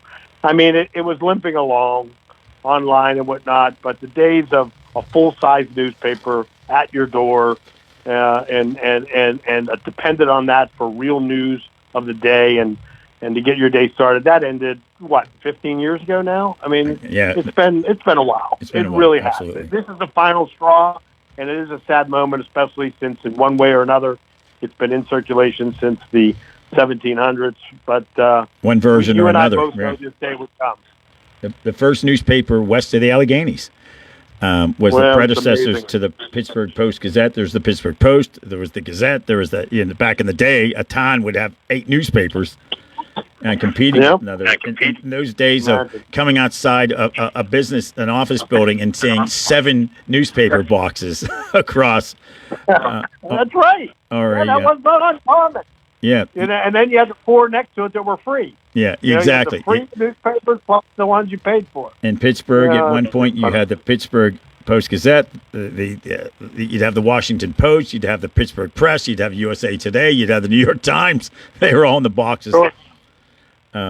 Different era, that's for sure. So, a trip down memory lane. Yeah, that's it. We appreciate your joining us today, Keith. And I always enjoy talking to you and your listeners. It's a pleasure. It's always an enjoyable program, very informative and very entertaining. And I look forward to the next opportunity to join you. Very good. Thanks so much, Keith. Take good care, my friend. Have a great Happy 2026. We'll be in touch soon. Alrighty. Thanks. Thank you. Keith Schmidt joining us on the Afternoon Drive Show on the WVU Medicine Uniontown Hospital Talk Line. What are we looking outside our Davis & Davis Attorneys at Law Studios? 42 degrees, I believe it is right now, outside our studios. Nick, all right, that was a good guess on my part, huh? All righty. We come back, we're going to talk full on, Nick and I, Pittsburgh Steelers football. An absolutely amazing game the other day, a classic rivalry game. And of course, we'll talk about that. But the announcers in the game said, boy, this is a great rivalry. And they were right. I mean, that was not hyperbole. That's a great rivalry. And it cost one of the coaches his job. But first, this is the Afternoon Drive Show on your local station, WMBS Uniontown. Route 21 Furniture, take the road to your perfect home. Sleep well tonight. Try out a new mattress from Route 21 Furniture with a large selection of mattresses, all sizes and comfort levels, with great prices, free local delivery and setup, and financing options. Route 21 Furniture. Open weekdays 9 to 5, Saturday 10 to 5, Sunday noon to 4. 724-737-2222 or Route21Furniture.com. Route 21 Furniture, take the road to your perfect home. When you are looking to make some extra cash for your aluminum cans, visit Cherokee Recycling, where aluminum can is king. Cherokee Recycling is open Monday through Friday 9 to 4:30 and Saturdays 8 to 12 noon, closed Sundays and holidays. Give Marcus or Braggs a call today, 724-439-3228 for Cherokee Recycling, where recycling makes the most sense. 439-2323. For 24-hour emergency service, call us when you need. We're Fayette's Heating and Air Conditioning, your service company. Be prepared for bone-chilling winter weather. Have Fayette Heating and Air Conditioning install a Bryant high-efficiency furnace in your home to replace that old worn-out system you now have. Choose Bryant's Plus 90 gas furnace or other quality heating system to keep yourself and your family warm and toasty this winter. Fayette Heating and Air Conditioning will also keep your present furnace running at peak efficiency with their 15-point safety check and cleaning. Call Fayette Heating and Air Conditioning today for your appointment. 724-439-2323. That's Fayette Heating and Air Conditioning, your Bryant dealer, Route 119 north of Uniontown, located near Laurel Mall. Call Fayette Heating and Air Conditioning, 439-2323, 439-2323, 439-2323, 439-2323. Hello, Uniontown and Fayette County. This is attorney Erica Dowd of Quattrini Law Group. Are you a veteran suffering from a service-related disability or disease?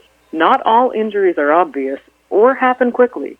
We've helped hundreds of veterans with conditions like PTSD, neuropathy, heart conditions, and cancers get the benefits they deserve, even when their conditions didn't start until many years after service.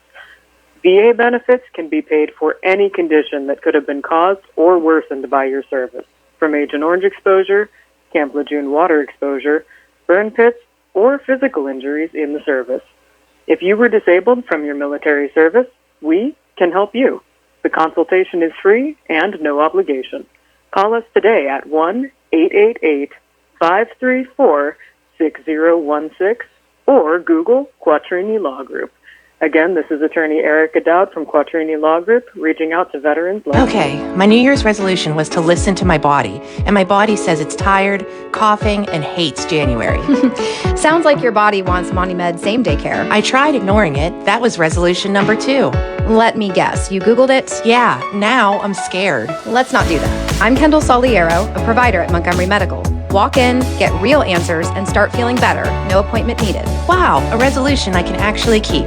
New year, same germs. Walk into Montgomery Medical today. The 1908 bar and restaurant at the Uniontown Country Club will be closed for the winter, but they can't wait to welcome you back in the spring. So stay up to date on special events by visiting their Facebook page at facebook.com/UniontownCC. The Uniontown Country Club thanks you for your support in 2025, and they look forward to an amazing 2026. And here's some good news if you're a golfer. The golf course will remain open this winter. Weather permitting, of course. So if you're in the mood to golf this winter, call 724-550-4258 for current course conditions, or to learn more about 2026 Uniontown Country Club memberships. Happy New Year from the 1908 Bar and Restaurant and the Uniontown Country Club. They jointly send you the warmest wishes for a wonderful 2026. And they look forward to seeing you again real soon. WMBS.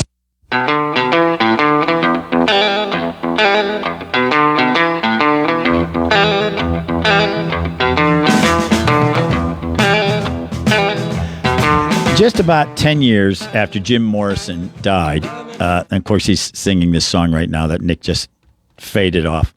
He was on the front. A photo of him was on the front page of the Rolling Stone magazine, and it said, "Jim Morrison. He's hot, he's sexy, and he's dead." I really think he got more popular after he died. That happens. Yeah. Michael Jackson, similarly, I think. He was pretty popular when he was. Well, he was, yeah. But people talked about him a lot, and I think his record sales went up.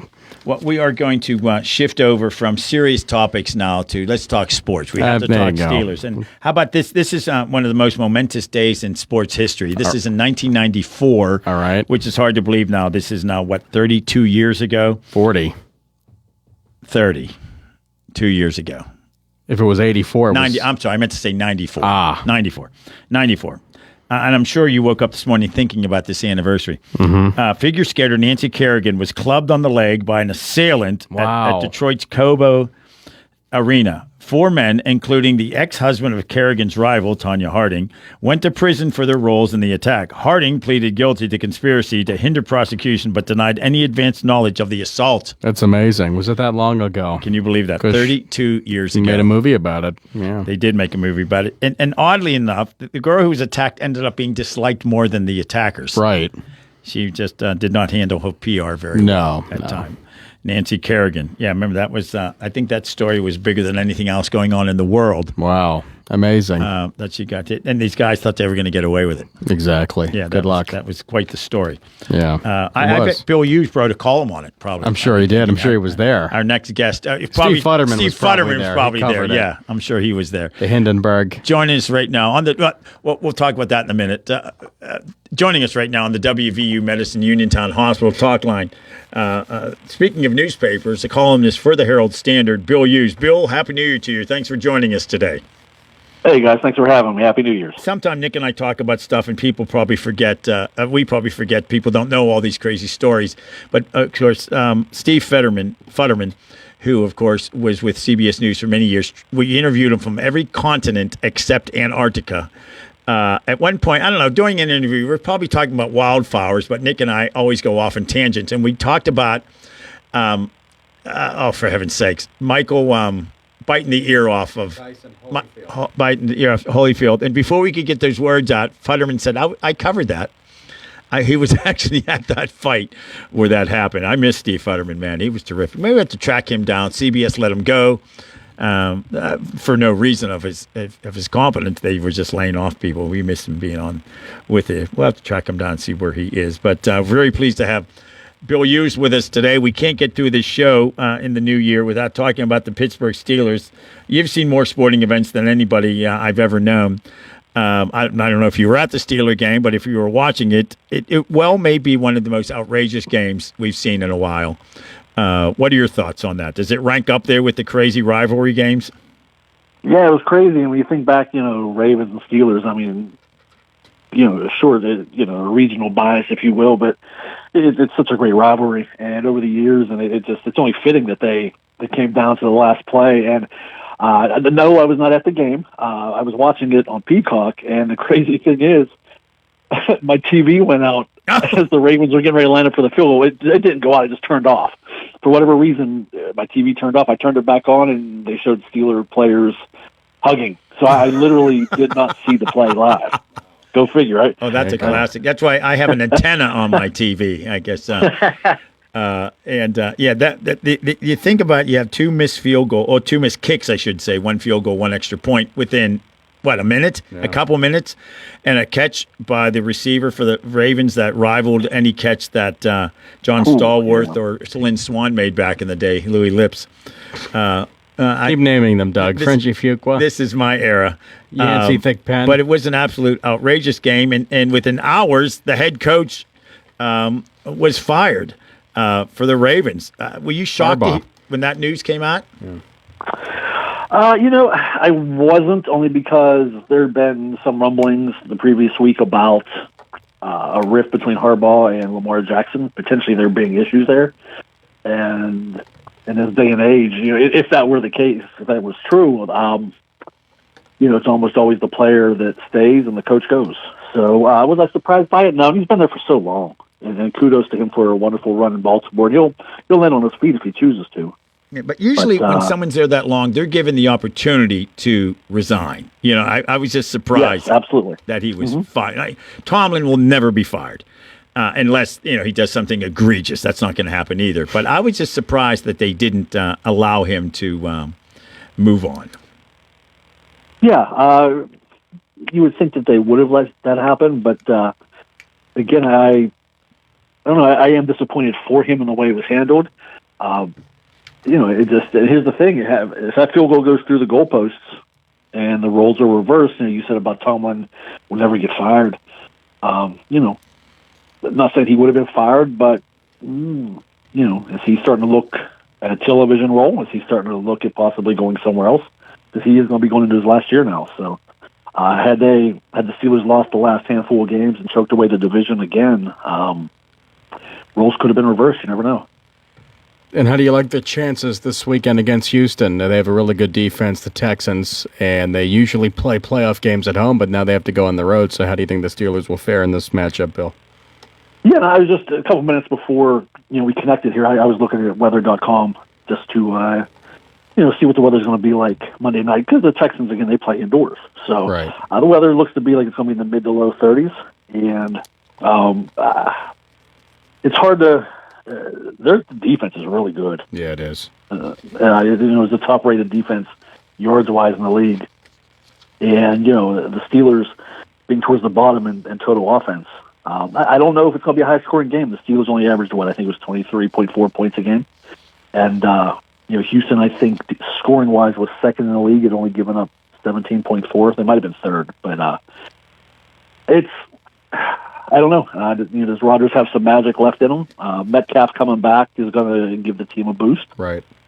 So I think the Steelers can win. I just don't know that they will. And you mentioned Rodgers looked really good in that game in the second half against Baltimore, and he's had good moments. Do you think the Steelers bring him back next year, and should he come back? I just wonder if it's going to play out similarly to the way it played out this offseason, where it was kind of like everybody knew if he was coming back, it was Pittsburgh. And do I think he comes back? I think ultimately, if they have a good enough offseason, it would be intriguing enough for him to come back. I do see him coming back. I think they would want him back, unless they, would go make a splash signing with a quarterback. But I don't know if they could pull that off right now. Right. And I'm not sure who it would be. Right. But certainly. Right. And they're not going to be drafting high enough with the draft in Pittsburgh, as we know. Yeah. So, to get a top guy like a Mendoza who's going number one overall. We should talk about that draft. Now we're 100 days away. Well, we're getting there. Yeah. People are already camped out outside the stadium. I think, there's tents for the draft in April. I think it's great for the region. It is. It's great publicity. It is a place I will not be going. That's just not my cup of tea to be in with 100,000 people. You're not going to get drunk and take your shirt off and wave it around, yelling at Roger Goodell, the commissioner. Oh, yeah, you have to boo the commissioner. Boo. Yeah, boo, yeah. It's incredible for the region. I have 4 daughters. I have a feeling every one of them is going to be there, so they can say they were at the. But it's just not my type of thing. But that doesn't mean I don't think it's a great idea. It's an economic gigantic boom. Oh my gosh, the boom! Isn't it crazy? The draft. The draft. When the draft used to be, you'd find out the results in my lifetime in the paper the next day. It was in a ballroom in New York. Everyone wore suits. Nobody was booing. Back when people were civilized. Right. Heck, there was, when you think there was a time, there were guys that were like drafting their mother.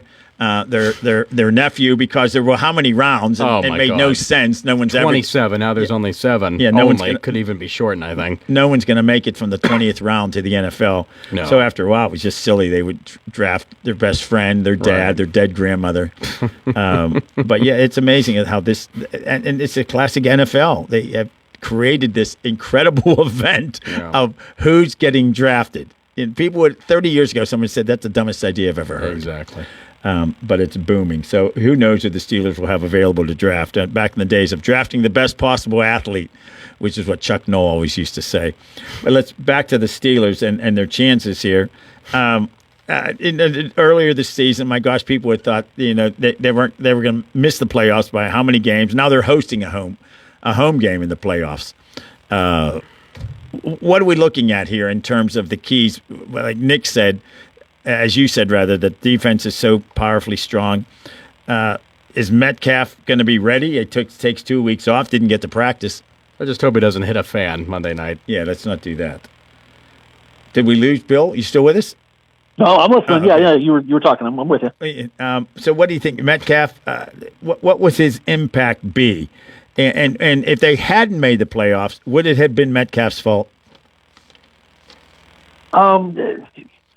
I'm sure there would be fans that would have blamed him, for the punching the fan, for costing them the playoffs. But, there were other games that they had lost this year that had nothing to do with him punching a fan. It would be the most recent thing and the most noteworthy.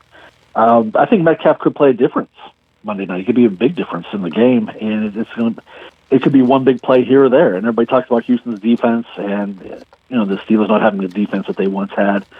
Maybe it's special teams. Maybe there's going to be a real big play that could be the deciding factor. And whether it starts one team on a run, where they make a lot of big plays, or wins the game. A walk-off, you never know. Walk-off field goal. Yeah, and I'm reading here that Deshaun Elliott might be back at safety for the Steelers defense. And Cam Hayward, I thought's played well, even though he's getting older. And T.J. Watt was back. How did you think Watt looked in his return after missing a few games? For when I focused in on him, he played well.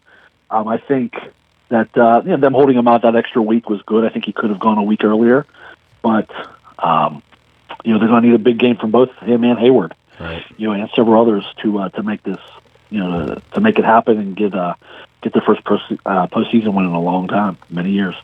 And looking around the whole field, the playoffs, big wild card weekend this weekend. Besides for the Steeler game, who are the teams you're watching, and who's your pick for the Super Bowl right now? If you had to make one, the thing. I'll give you a long-winded answer here. The thing that I like is there's so many teams. There's a different feel to it this year. Right. The Chiefs aren't in it, and who would have thought before the season that the Broncos would be the top seed in the AFC and the Seahawks in the NFC? The fan in me that I would like to see the teams go to the Super Bowl that have never won it. So and I can't just say the Texans because obviously being here in town, we want the Steelers to win. But right. I think Buffalo is a sentimental favorite for a lot of people. Yeah. Oh yeah, I would love to see Buffalo win it. That would be great. Jacksonville having never been there. Right. It's been a while for the Chargers. Even though the Patriots under the new regime, there's nobody wants to see the Patriots there anytime soon. But I'd like to see the Panthers get back there. The Bears. As a young kid of the '80s, I jumped on the Bears became my NFC team. I got jumped on the bandwagon with Peyton and Singletary and Hampton and Richard Dent, Dave Dorson. So I'm no longer a Bears fan, but it'd be cool to see the Bears get back there again. Who are my picks? Broncos have home field, so that's always big. I'd say Seattle's defense is really tough, and I hate to go with a 1-versus-1 matchup, but I would not be surprised if that were the case. No, I wouldn't either. That's how I do on my March Madness picks, for heaven's sakes. Yeah. You don't pick all the upsets? 16s to go to the Final Four. St. Mary's losing to Kansas, or beating Kansas or something. St. Bonaventure beating UConn.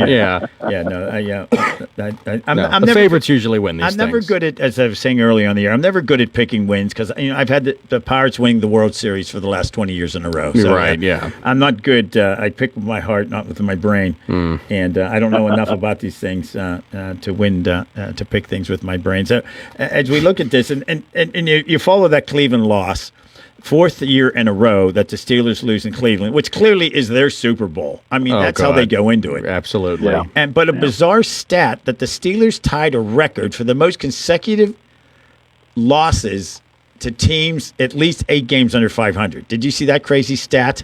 No, but it checks out. It tied an NFL record for these crazy losses. Yeah. So as I said, somebody said, "What do you think the Steelers' chances are against the Ravens?" I said, "I think they're going to win by 20 or lose by 20." Exactly, one or the other. I had no clue. It seems like when they win, they always just squeak it out. Yeah, which was the case Sunday. You can't squeak out a game any more than that game. Yeah, that was absolutely outrageous. The end of that game, and of course the networks hype it up. Oh, great rivalry, Pittsburgh and the Ravens. But what a way to end the season. No, it really is. It came literally down to 2 seconds left in the season. Right. To decide the last playoff, because that's always a nightmare for networks when the game means nothing. Yeah. And the ratings are lousy. Those ratings were good right up until the very last. Well, they were thrilled when the Steelers lost to the Browns. That means that Steeler-Raven game meant everything. Meant a lot more. Meant everything, yeah. I don't know how you explain something like that the Steelers would lose to Cleveland. Just so dreadful. And score 6 points, right? Yeah, 2 they didn't field score a goals. touchdown, yeah. That's why I don't. The thing I've ever coached is like 4-year-old basketball and soccer. That's because I don't know enough about this. We'll let you take over at this point, Nicholas, for your next question. Oh no, looking ahead. Okay. We talked NFL, we talked Steelers, and just looking at the league in general. Where do you think the league is right now? I mean, the rule changes, the kickoff changes, some of the other changes we saw this year. How do you think the league fared overall in 2025, Bill? I mean, it's such a. It's a broad question. It's a dominant force in sports. And I was just talking the other day with one of my sports traveling buddies, and we were talking about how in the 80s, and I'm too young to remember the business aspect of this, but the NFL was kind of struggling in the 80s. And then, at some point in the 90s, it started to really pick up, and now it's like, there's no way it's going to touch the NFL. And, I mean, the year as a whole, I mean, NFL's always successful. Right. And it just, it's an ever-changing landscape. And it's just, with all the talk, like the Buffalo Bills have their new stadium coming in, the Chiefs, going to be heading into Kansas City, Kansas. And the business aspect of things, I mean, always growing, never ending. So what you're saying here is these are more stadiums that you get to visit that you haven't been to yet. And Yeah. Do you travel around to football stadiums you do like football you do baseball? stadiums too? That wasn't why I said that, to be honest. Yes, it is. yeah, Yeah, I've been- oh, yeah. Rub it in, Bill. Take us out this summer. Can we like do a road trip with you? Yeah, the least I can do Yeah, is like go to a absolutely. Wild Tell me Things when. game. Yeah, really. exactly, yeah. Is there Absolutely. Are there any specialty games this year, like in years past at Bristol Speedway or the Cornfield? Are they baseball doing that again? The Major League Baseball is going back to Field of Dreams. Oh, nice. When they did the makeshift stadium for those 2 years, I went the first year in 2021. Yeah, They did Of course it you a year did. later. yeah, of course. And not because of me. That's another look. I don't want to be on here too long because I know you gotta pay the bills. But Yeah. that's a story for another time. It's actually in my book, and I mean, next time we're on, ask me, and I'll tell the story about how my buddy, he lives up in the Bronx, one of my sports traveling buddies, how we ended up with tickets. It's a pretty funny story. It really is. Well, there we go. Our next interview with Bill Hughes. And this book is dedicated to me and Doug, right? Oh, yeah. To my friends. Yeah, you come on, seriously, you guys. I Forget try your to take you to family. Bristol. Yeah. Forget your mother. Forget your girlfriend. It's about me and Doug. Yeah, it's about me and Doug. Yeah. I tried to take you guys to Bristol last year. Yeah, you did. You did. It fell I through. did. I texted with you guys about it, but And you sat through that long rain delay, You right? sat through the rain delay and had to leave. Oh, it was to a brutal. family event. It was brutal. Yeah, that was terrible. I've sat But through rain the, delays at the Indy 500, Yeah. but never at a baseball The game. worst was I was watching it on Fox. They had to fill like 3 hours. They were scrambling. Oh, they were dying. Yeah, they were dying. So, all right. No, Hey, Bill. yeah, I bet. Happy New Year to you and yours. Thanks so much for joining You us too, my today. friend. Talk Steelers, football, and everything else. All right. Always, I take care. appreciate you guys. Thank you so much. Alrighty. Take Thanks, care. buddy. Happy New Year, Bill. Thanks. You too. Thank you. Take care. Thanks, bud. Nick, I'm glad you were here for that interview because I wasn't doing well through that interview. No, it's all I don't know. right. Maybe It's it's 3 hours fine. in. It's Something sports. struggled. We're laid back. It's Let's fine. take a break here. We're going to wrap it up in a moment. Tune in to WMBS Saturday mornings at 8:20 for Your Financial Future with Gary Boatman, certified financial planner, investment advisory representative, syndicated columnist, and author, as he addresses such income issues as planning for retirement, future healthcare expenses, avoiding financial pitfalls, and much more. That's Your Financial Future with Gary Boatman, Saturday mornings at 8:20 right here on WMBS, where Gary Boatman welcomes your calls at 724-243-3075. That's 724-243-3075. Pennsylvania's statewide tobacco-free recovery initiative supports your local radio station and reminds those in substance use disorder recovery that learning tobacco-free coping skills improves the chance of long-term recovery by 25%, and that more than 70% of Pennsylvanians in recovery believe these skills are helpful for both recovery and mental health. Become tobacco-free recovery strong and learn more at tobaccofreerecoverypa.com or call 1-800-QUIT-NOW. Sponsored by the Philadelphia Department of Health. Thursday is another CR Product Group High School Sports Night here on WMBS. Join us for WPIL High School girls basketball action as the Geibel Gators will host the Monessen Greyhounds. Hi, Brian Morozak. Shay Fleener will join me to bring you all the exciting play-by-play action. Our Sprouse Insurance Group pregame show starts at 6:15 with the opening tip-off between the Gators and the Greyhounds set for 7 o'clock, and you can watch the game on the WMBS YouTube page. That's WPIL High School girls basketball action, Monessen and Geibel, Thursday at 7 here on WMBS. And that's a wrap for the afternoon drive show on a Wednesday. I'm Doug Saltzman. That's Nick Barczyk. Thanks for joining us here. As I'm rushing this, I don't have to. I still have about 20 seconds. We appreciate you joining us today. And the topic of the day, newspapers going away in southwestern Pennsylvania. Sad news. So we wanted to cover that from all different angles. But we had to lighten things up, talk about Steeler football at the end. Let's see how they do next Monday night. CBS News is next on your local station, WMBS Uniontown. I'm Doug. That's Nick. Thanks for listening. This is CBS News on the Hour, sponsored by Pfizer. I'm Jennifer Kuiper. Trump administration and Minnesota officials have very different opinions about the shooting death of a woman by an ICE agent today. CBS's Cammie McCormick. Minneapolis Mayor Jacob Fry. What we do know